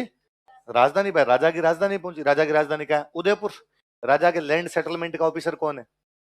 ट्रेंच। कौन है? और ट्रेंच ने राजा जी को कहा राजा जी देख रहे हो विनोद,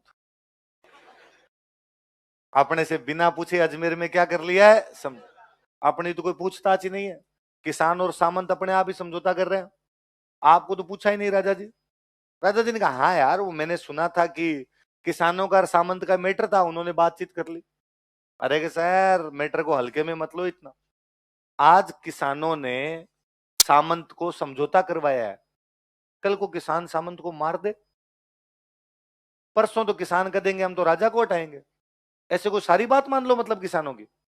राजा ने कहा यार इतना ही मत फेंक, अब ऐसा थोड़ी होता है कि किसान राजा को मार दे, कि राजा जी इसका मतलब पता ही नहीं है। अभी 5 साल पहले रसिया में मार दिया। 1917 में रसिया में क्रांति होती है, बोल्शेविक क्रांति। कौन सी क्रांति होती है? और किसानों ने पकड़ के राजा को, कल रसिया में परसों आपके हो सकता है साहब, ज्यादा दिन दूर नहीं, ज्यादा सिर पे चढ़ाने की आवश्यकता। यह समझौता बोल्शेविक समझौता है। कैसा समझौता है? जैसे रूस में बोल्शेविक क्रांति, बोल्शेविक पार्टी थी, एक पार्टी का नाम था, उसका नाम क्या था?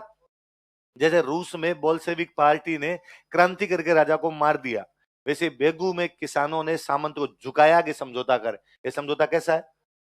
किसने कहा? देखो, ट्रेंच ने इस समझौते को बोल्शेविक समझौता कहा। Trench called this agreement Bolshevik agreement.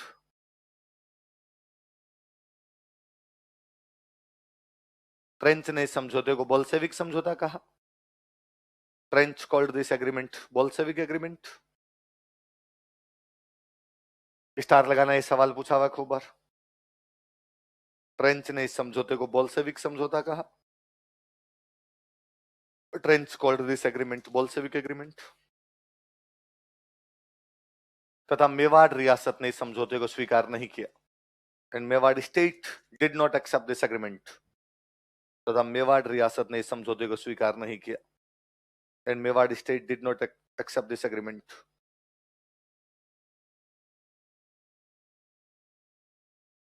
इस समझौते को स्वीकार नहीं किया, did not accept this agreement. और क्या अनूप सिंह कौन होता है समझौता करने वाला? समझौता हम करेंगे। अनूप सिंह को गिरफ्तार कर लिया। लिखो, अनूप सिंह चुंडावत को गिरफ्तार कर लिया गया। Anoop Singh Chundawat was arrested. अनूप सिंह चुंडावत को गिरफ्तार कर लिया गया।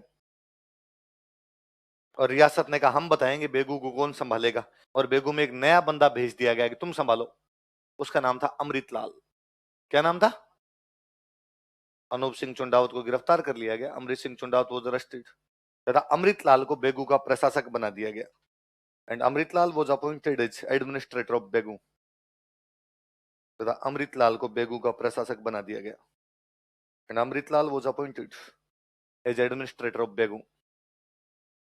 अमृतलाल को बेगू का प्रशासक बना दिया गया। Amritlal was appointed as administrator of Begu.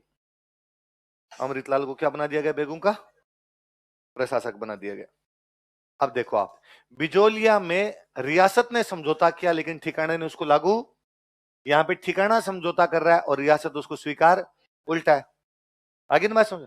अच्छा, बिजोलिया में तो ये था कि सामंत का ये कहना था जमीन मेरी है तो मेरे को तो शामिल करो यार, मेरे बिना समझौता कैसे कर सकते हो? पर यहां तो ये भी लफड़ा नहीं है। यहाँ पे तो ट्रेंच भड़का गया। ट्रेंच के भड़काने पर उन्होंने क्या कर दिया? मना। उनका भाई हम करेंगे, हम रियासत है और रियासत को बिना पूछे सामंत कोई भी समझौता। ये तो गांव वाली सी लड़ाई है जी।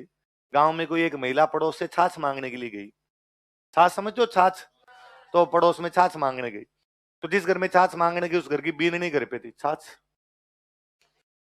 बीननी घर पे थी। तो बीननी को जाग कहा कि बीननी छाछ है। तो बीननी ने कहा आज हमने बिलोना नहीं किया। क्या नहीं किया? बिलोना नहीं किया। तो हमारे छाछ नहीं है। आप किसी घर पे कुछ मांगने जो और अगला मना कर दे तो वापस आएंगे? तो बेचारी महिला वापस जा रही थी। तो रास्ते जिस घर पे वो छाछ मांगने गई थी उस घर की रास्ते में सासू मिल गई। तो उसने पूछा सासू ने कि भाई कहां जाके आई? तो उस महिला ने कहा भाई मैं तो आपके घर गई थी, छाछ लेने गई थी, पर आपकी बीननी ने कहा कि आज हमने बिलोना नहीं किया तो मैं तो वापस जा रही हूँ। तो सास ने कहा अच्छा, उसने ये कहा कि हमने हमारे छाछ नहीं है? कहा हाँ, मेरे साथ चल। अब ये सेंटेंस क्या बताता है? कि छाछ है। बीननी झूठा मूठा मना कर गई।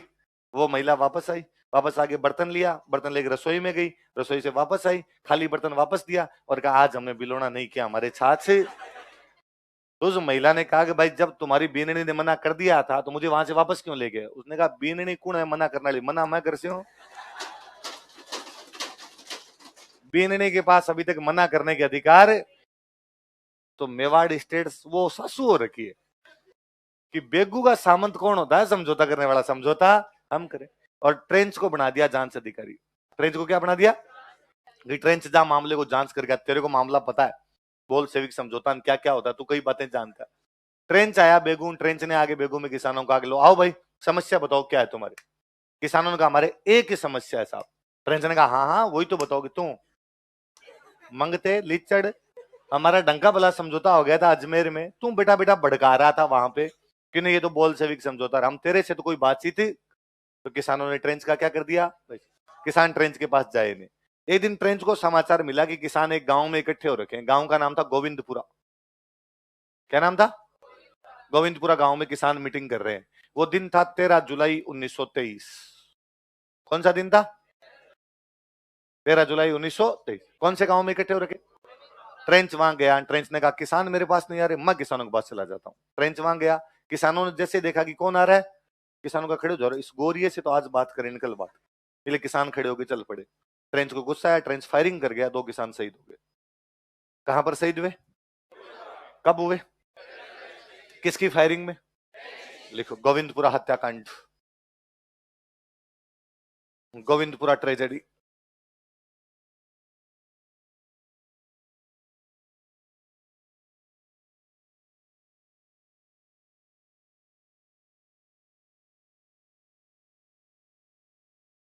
गोविंदपुरा हत्याकांड, गोविंदपुरा ट्रेजेडी।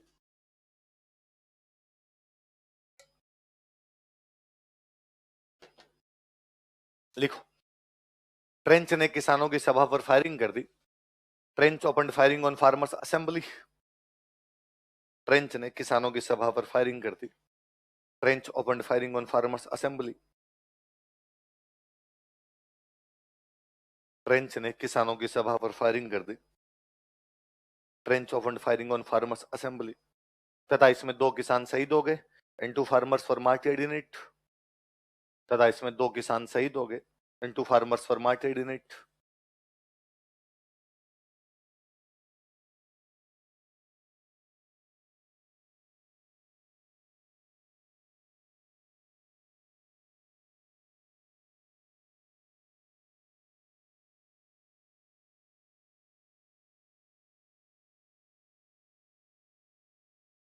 नाम लिख लो। रूपाजी धाकड़ और कृपाजी धाकड़। कौन कौन से 2 किसान है बताओ देखे। रूपाजी धाकड़ और कृपाजी धाकड़ कौन से गांव में शहीद हुए? गोविंदपुरा। कब शहीद हुए? 13 जुलाई 1923। किसने फायरिंग की? ट्रेंच। कौन कौन शहीद हुए? रूपाजी धाकड़ और कृपाजी धाकड़। कौन से आंदोलन के दौरान? बेगू। कौन से आंदोलन के दौरान? कौन से गांव में? गोविंदपुरा। कब हुए? 13 जुलाई 1913 7 23। कब हुए? कब? किसका साथ? कब शहीद हुए बताओ देखे। 13 7 23 को। कौन कौन हुए? रूपाजी और।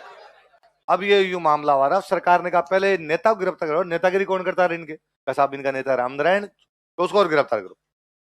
तो विजय सिंह पथिक को पता चला किसको गिरफ्तार करने वाले हैं, तो विजय सिंह जी बेगू आ गए। विजय सिंह जी ने कहा अच्छा तुम क्या सोचते हो रामनारायण चौधरी को गिरफ्तार कर लोगे तो आंदोलन समाप्त हो जाएगा? मेरा। अब विजय सिंह पथिक आंदोलन चलाएगा। सरकार ने कहा पहले इसको करो। देखो 10 सितंबर 1923 ईस्वी को 10 सितंबर 1923 एडी। 10 सितंबर 1923 ईस्वी को 10 सितंबर 1923 एडी विजय सिंह पथिक को गिरफ्तार कर लिया गया था। विजय सिंह पथिक वॉज अरेस्टेड। विजय सिंह पथिक को गिरफ्तार कर लिया गया था। विजय सिंह पथिक वॉज अरेस्टेड। विजय सिंह पथिक को गिरफ्तार कर लिया गया था। विजय सिंह पथिक वॉज अरेस्टेड। किसको गिरफ्तार कर लिया गया? विजय सिंह पथिक को गिरफ्तार कर लिया गया। फिर धीरे धीरे आंदोलन अपने आप ही समाप्त हो गया था। थोड़ी बातें भी मान ली थी, आंदोलन भी खत्म हो गया था। इसके आंदोलन का एक मुख्य केंद्र बेगूदू था। 2 गांव और थे जहां पे लाठीचार्ज वगैरह हुए थे, तो वो गांव भी इसके मुख्य केंद्र थे। लिखो आंदोलन के अन्य केंद्र, अदर सेंटर्स ऑफ मूवमेंट।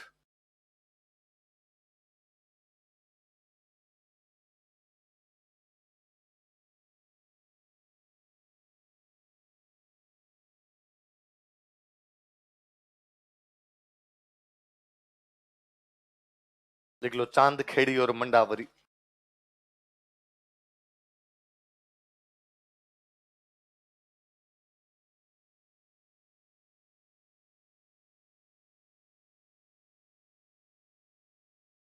कौन कौन से 2 गांव है?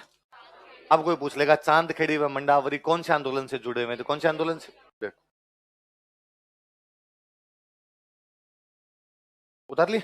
अब एक बात सुनो, देखो मैंने 2-3 दिन से अपने पढ़ रहे हैं, तो अपने पढ़ रहे हैं किसी भी एक रियासत में एक इलाका तो होता है राजा के पास और बाकी इलाके होते हैं किसके पास होते हैं? सामंतों के पास जो इलाके होते हैं इनको बोलते हैं जागीर, या बोलते हैं ठिकाना। क्या बोलते हैं? तो बिजोलिया एक ठिकाना है, बेगू एक ठिकानों में 2 आंदोलन हुए। बिजोलिया ठिकाने में आंदोलन हुआ और किसमें हुआ? देखो राजा के पास जो इलाका होता है ना इसको बोलते हैं खालसा। राजा के डायरेक्ट कंट्रोल में जो इलाका होता है इसको क्या बोलते हैं? फिर खालसा में कई अलग अलग इलाके होते हैं उनको बोलते हैं परगना। क्या बोलते हैं?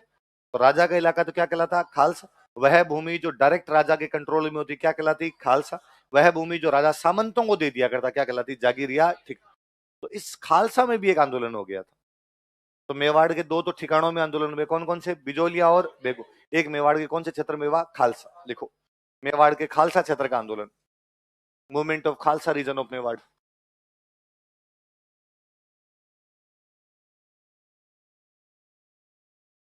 मेवाड़ के खालसा क्षेत्र का आंदोलन।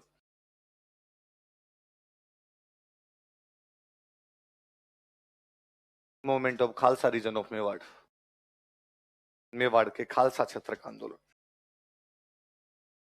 कौन से क्षेत्र का आंदोलन है? अब मुझे बताओ, बिजोलिया वाला आंदोलन कौन से किसानों ने किया? धाकड़, बेगू वाला धाकड़। ये वाला आंदोलन किया था जाट किसानों ने। किसने किया? लिख लो।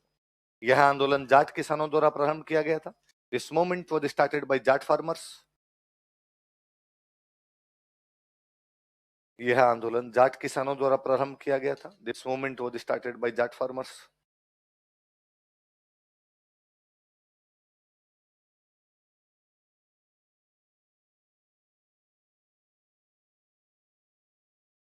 नहीं, धाकड़ अलग जाति होती है साइड में, मेवाड़ साइड में धाकड़ अलग किसानों की एक जाति। अप्रैल 1921 में उदयपुर, भाई खालसा तो राजा का इलाका है, राजा का इलाका तो राजधानी होगी राजा की। राजा की राजधानी कौन सी? उदयपुर। तो किसान कहां पर इकट्ठे हुए थे? उदयपुर। तो आंदोलन कहां से शुरू हो गया? उदयपुर। लिख लो। अप्रैल 1921 ईस्वी में, इन अप्रैल 1921 एडी, अप्रैल 1921 ईस्वी में, इन अप्रैल 1921 एडी, उदयपुर से यह आंदोलन प्रारंभ हुआ था। This movement was started from Udaipur. Udaipur से यह आंदोलन प्रारंभ हुआ था। This movement was started from Udaipur. भाई खालसा का आंदोलन तो राजा की राजधानी से ही होगा। नेता लिख लो, गोकुल जी।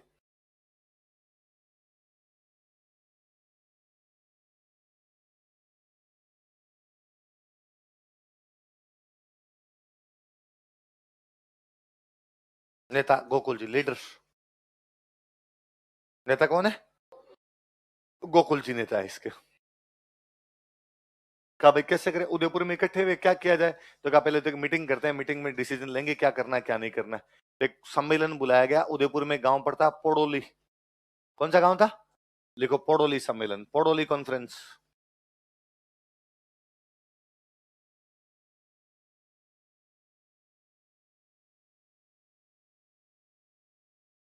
अप्रैल में शुरू हुआ था, मीटिंग इनकी दिसंबर में हुई उदयपुर में, पोड़ोली गांव, वहां पोड़ोली सम्मेलन, पोड़ोली कॉन्फ्रेंस।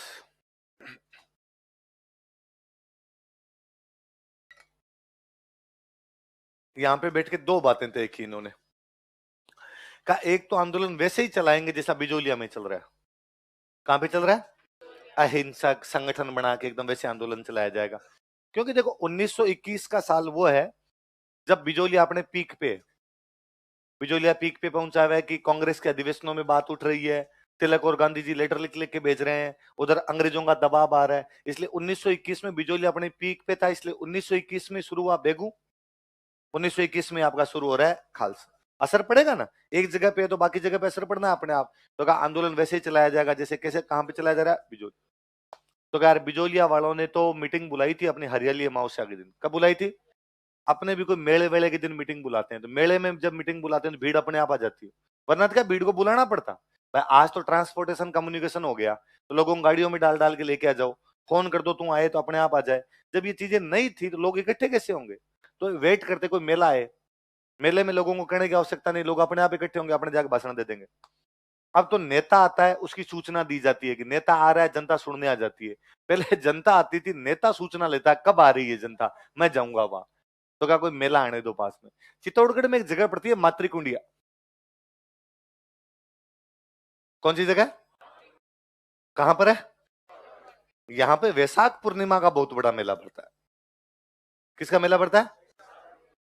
तो यार इस मेले के आसपास मीटिंग कर लेते हैं। और कहां पर मीटिंग कर लेते हैं? मातृकुंडिया। तो लोगों को इकट्ठा करने की आवश्यकता नहीं, लोग अपने आप इकट्ठे हो जाएंगे, भीड़ हो जाएगी। भीड़ हो जाएगी तो अपन लोगों को समझा देंगे भाई अपने आंदोलन कर रहे हैं, ये बातें अपने करनी है। दो डिसीजन लिए। आंदोलन कैसे चलाया जाएगा? अगला अधिवेशन या अगला सम्मेलन कहां बुलाएंगे? लिख लो। सम्मेलन के निर्णय, डिसीजंस ऑफ कॉन्फ्रेंस, सम्मेलन के निर्णय, डिसीजंस ऑफ कॉन्फ्रेंस। एक नंबर लगा के लिखो। आंदोलन को बिजोलिया आंदोलन की तरह चलाया जाएगा। Movement will be operated like Bijolia movement. आंदोलन को बिजोलिया आंदोलन की तरह चलाया जाएगा। Movement will be operated like Bijolia movement. आंदोलन को बिजोलिया आंदोलन की तरह चलाया जाएगा। Movement will be operated like Bijolia movement. दूसरा लिखो। अगला सम्मेलन मातृकुंडिया में आयोजित किया जाएगा, मातृकुंडिया चित्तौड़ में। नेक्स्ट समिट या next conference will be conducted at Matrikundia. अगला सम्मेलन मातृकुंडिया में आयोजित किया जाएगा। Next conference will be conducted at Matrikundia. अगला सम्मेलन मातृकुंडिया में आयोजित किया जाएगा। Next conference will be conducted at Matrikundia. कुंड, कुंड बना हुआ है पानी का, वहां पे लोग अस्थियों का विसर्जन करते हैं। जैसे अपने अस्थियों को विसर्जन करने कहाँ जाते हैं? हरिद्वार। वहां के आसपास के आदिवासी जो लोग हैं वो कहाँ पे करते हैं? मातृकुंडिया। इसलिए मातृकुंडिया कहते हैं राजस्थान का हरिद्वार। क्या कहते हैं? इसी लाइन के कोष्टक में लिख लो, अलग से ब्रैकेट में लिख लो, मातृकुंडिया को राजस्थान का हरिद्वार कहा जाता है, इसलिए मेला वेला बढ़ता है वहां। Matrikundiya is called as Haridwar of Rajasthan. Matrikundiya को राजस्थान का हरिद्वार कहा जाता है। Matrikundiya is called as Haridwar of Rajasthan. Matrikundiya को राजस्थान का हरिद्वार कहा जाता है। क्या कहा जाता है? राजस्थान का हरिद्वार कहा जाता है। अगला सम्मेलन लिखो, मातृकुंडिया सम्मेलन।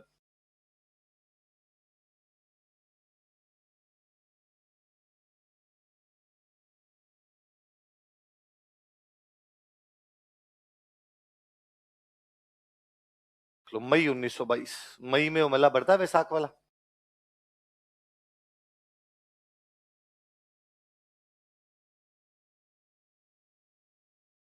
मई 1922। अब आप देखो, मई 1922 में बिजोलिया वाला समझौता हो रहा है, 1922 में बेगू वाला समझौता हो रहा है। बिजोलिया बेगू तो ठिकाने के आंदोलन थे, तो राजा को लगा कि यार बिजोलिया बेगू में आंदोलन चल रहे हैं और वहां संभल नहीं रहे, खालसा में और हो गया तो मामला बिगड़ जाएगा। इसलिए राजा ने तो इस सम्मेलन में सारी बातें मान ली। लो लो बताओ बताओ क्या क्या मांगे, ये है कि लो साहब, तो आंदोलन क्या हो गया, तो उनकी ज्यादातर मांगे जो थी वो क्या कर ली गई, मान। देख लो, इस सम्मेलन में, इन दिस कॉन्फ्रेंस, इस सम्मेलन में, इन दिस कॉन्फ्रेंस, किसानों की अधिकांश मांगे स्वीकार कर ली गई। Most of demands of farmers were accepted. किसानों की अधिकांश मांगे स्वीकार कर ली गई। Most of demands of farmers were accepted.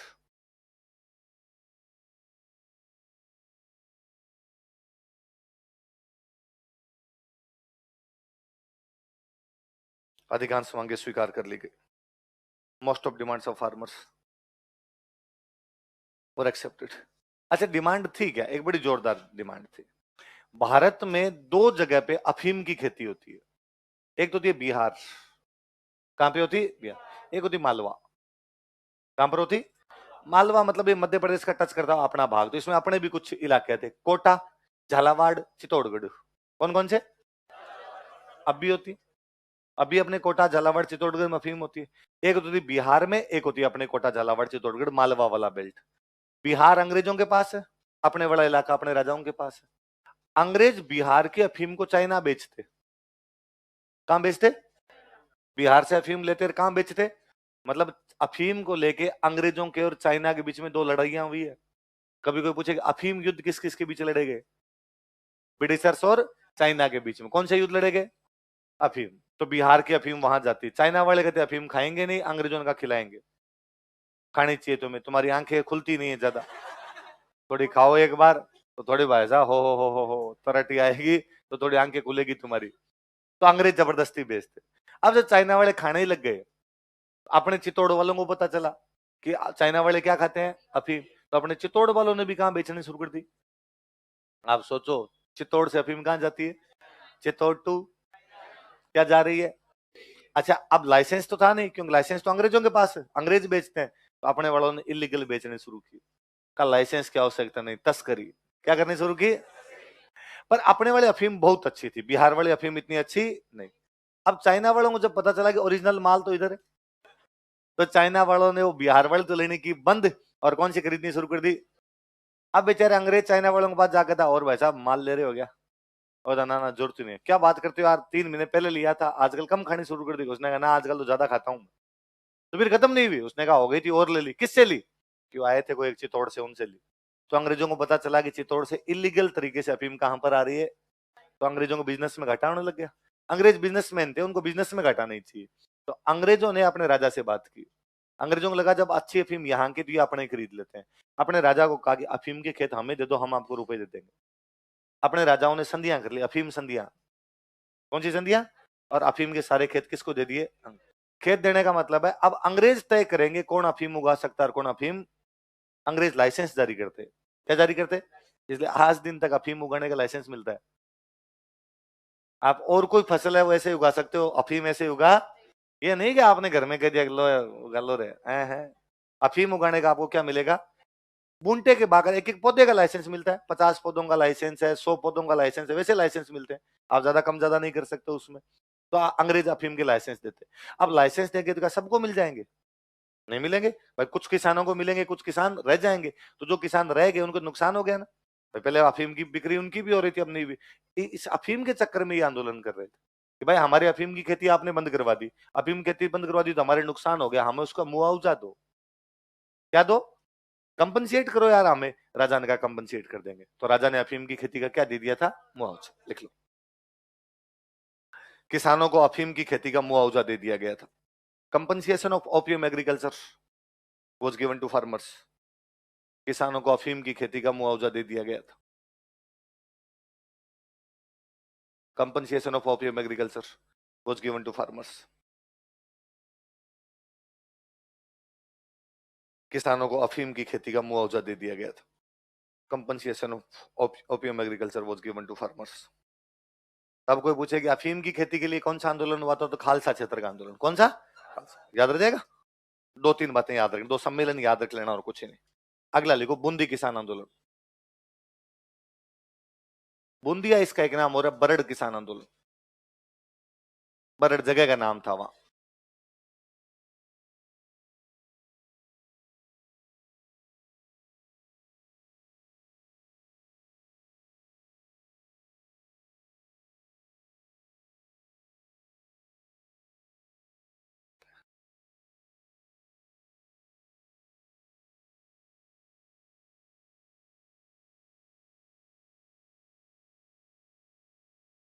मुझे बताओ बिजोलिया किसान आंदोलन कौन से किसानों ने किया, धाकड़। बेगू वाला किसने किया, धाकड़। खालसा वाला किसने किया, जाट किसान। ये आंदोलन गुर्जर किसानों का, लिख लो, गुर्जर किसानों ने आंदोलन प्रारंभ किया। Gurjar farmers started movement, Gurjar किसानों ने आंदोलन प्रारंभ किया। Gurjar farmers started movement,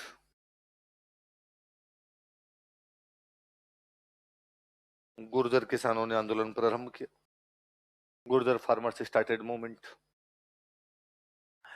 Sadhu Sitaram Das आ गए एक बार यहाँ पे घूमते हुए। साधु सीताराम दास आए तो किसानों ने कहा कि और साधु सीताराम दास जी, वहां बिजोलिया में अकेले अकेले आंदोलन कर रहे हो, हमारी तरफ तो किसी का कोई ध्यान ही नहीं है। साधु सीताराम दास जी ने कहा तुम ही कर दो, तुम्हारे क्या लफड़े हैं, वो सेम सा, हमारे टैक्स ज्यादा लगाए जा रहे हैं, लाटे कुंते लिए जा रहे हैं, बिना पैसे दिए काम करवाते हैं, तो मतलब क्या हो गई, बेकार। और यहाँ पे तो एक नया टैक्स और लगाया था, चराई कर, पशुओं के चरने पे क्या लगा दिया जाएगा, टैक्स। पशु चरेंगे तो तुमसे टैक्स लेंगे, वो टैक्स कौन सा था, क्या हमारे साथ पशु चरने पे लगा दिया। गाय चरने पे कौन टैक्स लेता है, गोचर सबकी होती, गोचर होती है गाँव में, गाय की जो जमीन है उसको क्या बोलते हैं, गोचर। हमारे तो गोचर पे टैक्स है कि गाय चरेगी तो भी क्या लगेगा, टैक्स। साधु सीताराम दास ने कहा तुम पहले ये बताओ तुम्हारा संगठन कौन सा है, क्योंकि साधु सीताराम दास अब की बार सीख गए। बिजोलिया में पिछली बार नानजी ठाकरे को डायरेक्ट भेज दिया था, संगठन नहीं बनाया था। फिर विजय सिंह जी ने क्या बनाए थे, संगठन, कि तुम बताओ संगठन कौन सा है। उनका संगठन तो हमारे है नहीं, चलो संगठन बनाते। क्या नाम है तुम्हारे गांव का, जिस गांव में बात है उस गांव का नाम था डाबी, क्या नाम था। तो साधु सीताराम दास ने एक संगठन बना दिया, डाबी किसान पंचायत। क्या बना दिया, किसने, साधु सीताराम। 1920 की बात, कब की बात है, लिखो 1920 ईस्वी में।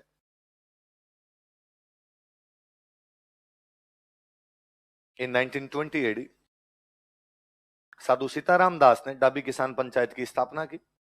साधु सीताराम दास फाउंडेड डाबी किसान पंचायत। साधु सीताराम दास ने डाबी किसान पंचायत की स्थापना की। साधु सीताराम दास फाउंडेड डाबी किसान पंचायत। साधु सीताराम दास ने डाबी किसान पंचायत की स्थापना की। साधु सीताराम दास फाउंडेड डाबी किसान पंचायत। कौन सी पंचायत बनाई, अब साधु सीताराम दास ये भी जानते थे कि वहां ऊपरमाल पंच बोर्ड बना, यहाँ डाबी किसान पंचायत, उसके अध्यक्ष कौन थे, मन्ना पटेल। तो कहा भाई अध्यक्ष और बनाना है, बताओ किसको अध्यक्ष बनाए। गांव वालों ने कहा यार एक हमारे भाई है, बात बात में भड़क जाता है, इसको बना दो यार वरना वापस भड़क जाएगा। नाम था हरला भड़क। क्या नाम था, लिख लो, हरला भड़क को अध्यक्ष बनाया गया। हरला भड़क वॉज अपॉइंटेड एज प्रेसिडेंट या चेयरपर्सन। हरला भड़क को अध्यक्ष बनाया गया। हरला भड़क वॉज मेड प्रेसिडेंट।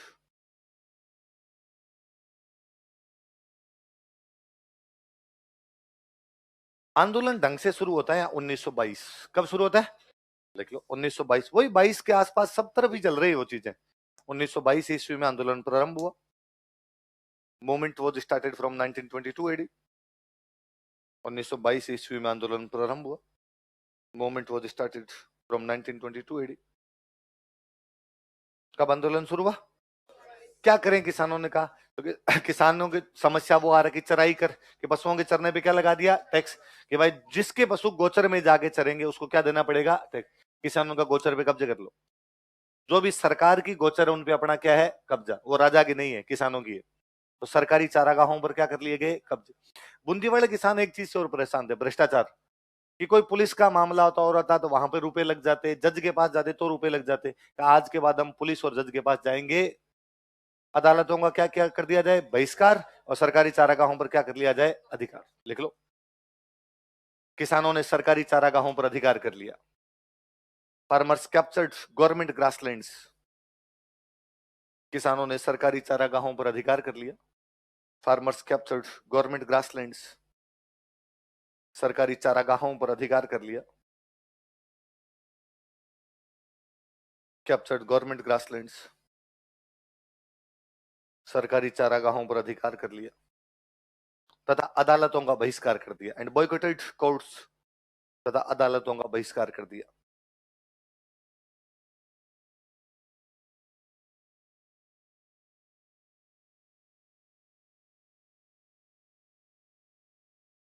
अब डाबी में ये काम किए गए सारे, डाबी में किए तो कहा आप बाकी जगह भी करते हैं, तो अन्य गांवों के अंदर भी बाद में पंचायतें बनाई। क्या बनाएगी? से डाबी किसान पंचायत और गांव में पंचायतें बना लो। आज के बाद कोई मैटर होता तो अपनी पंचायत सुलझा लेगी, अपने को अदालत के पास जाने की आवश्यकता नहीं। लिखो, गाँव में पंचायतों की स्थापना की गई। Panchayat for established in village. गाँव में पंचायतों की स्थापना की गई। Panchayat for established in village. गाँव में पंचायतों की स्थापना की गई।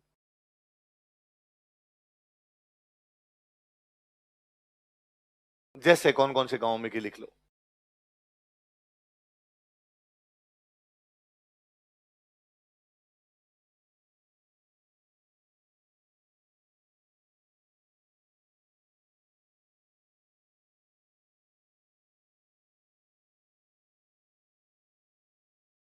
क्या क्या नाम बोलो देखे? बरड़, बरुंगन, गरदड़ा। क्या क्या नाम है गांव के बताओ? बरड़, बरुंगन और गरदड़ा। डाबी में बनी हुई थी पहले, अब बरड़, बरुंगन और गरदड़ा में और बन गई।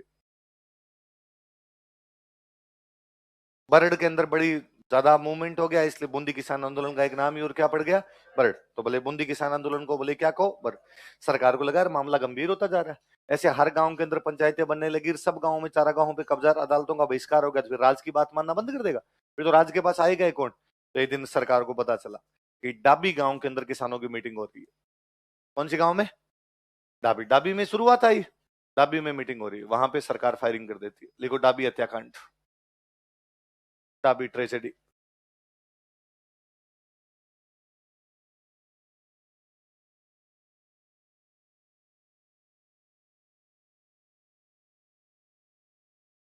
डाबी हत्याकांड, डाबी ट्रेजेडी कब हुआ? 2 अप्रैल 1900। आ ही रहा है बस, 2 दिन बाद फायरिंग होने वाली है। परसों हो जाएगी फायरिंग। परसों? परसों ये 2 तारीख है? आज 31 है क्या? तो परसों 2 होगी क्या? है परसों 30 होगी। अच्छा 1923। इसको कैसे लगे अब 2023? अरे 100 साल पूरे हो रहे हैं फायरिंग के। 2 साल बाद कितने ताली और बजा रहे हो? फायरिंग हुई है, फायरिंग। मिनख मरे हैं, मिनख। तो ये मत कहना लाडू खिलाओ। लिखो, एक पुलिस अधिकारी थे, उनका नाम था इकराम हुसैन। क्या नाम था? लिखो। हाँ, कोई मौन करे तब तो समझ में आए कि तालियां बजा रहा है, मजे आ गए सर। 100 साल हो गए। लिखो, इकराम हुसैन ने किसानों की सभा पर फायरिंग कर दी। इकराम Hussain open firing on farmers assembly. इकराम हुसैन ने किसानों की सभा पर फायरिंग कर दी। इकराम Hussain open firing on farmers assembly तथा इसमें 2 किसान शहीद हो गए and 2 farmers were martyred in it. तथा इसमें 2 किसान शहीद हो गए, 2 farmers were martyred in it.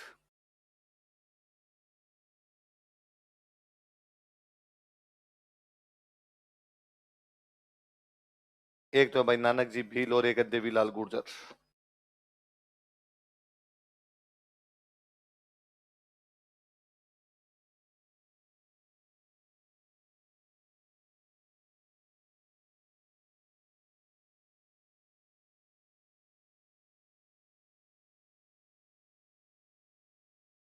कौन कौन है बताओ देखे? नानक जी भील और देवीलाल का जब फायरिंग हुई थी, नानक जी भील खड़े खड़े गीत गा रहे थे, झंडा ऊंचा रहे हमारा विजय विश्व तिरंगा प्यारा। झंडा गीत गाते हुए कौन शहीद हुए? लेकिन नानक जी भील झंडा गीत गा रहे थे। नानक जी भील वो singing flag song. Nanak ji Bhil झंडा गीत गा रहे थे। नानक जी भील वो सिंगिंग फ्लैग सॉन्ग क्या गा रहे थे?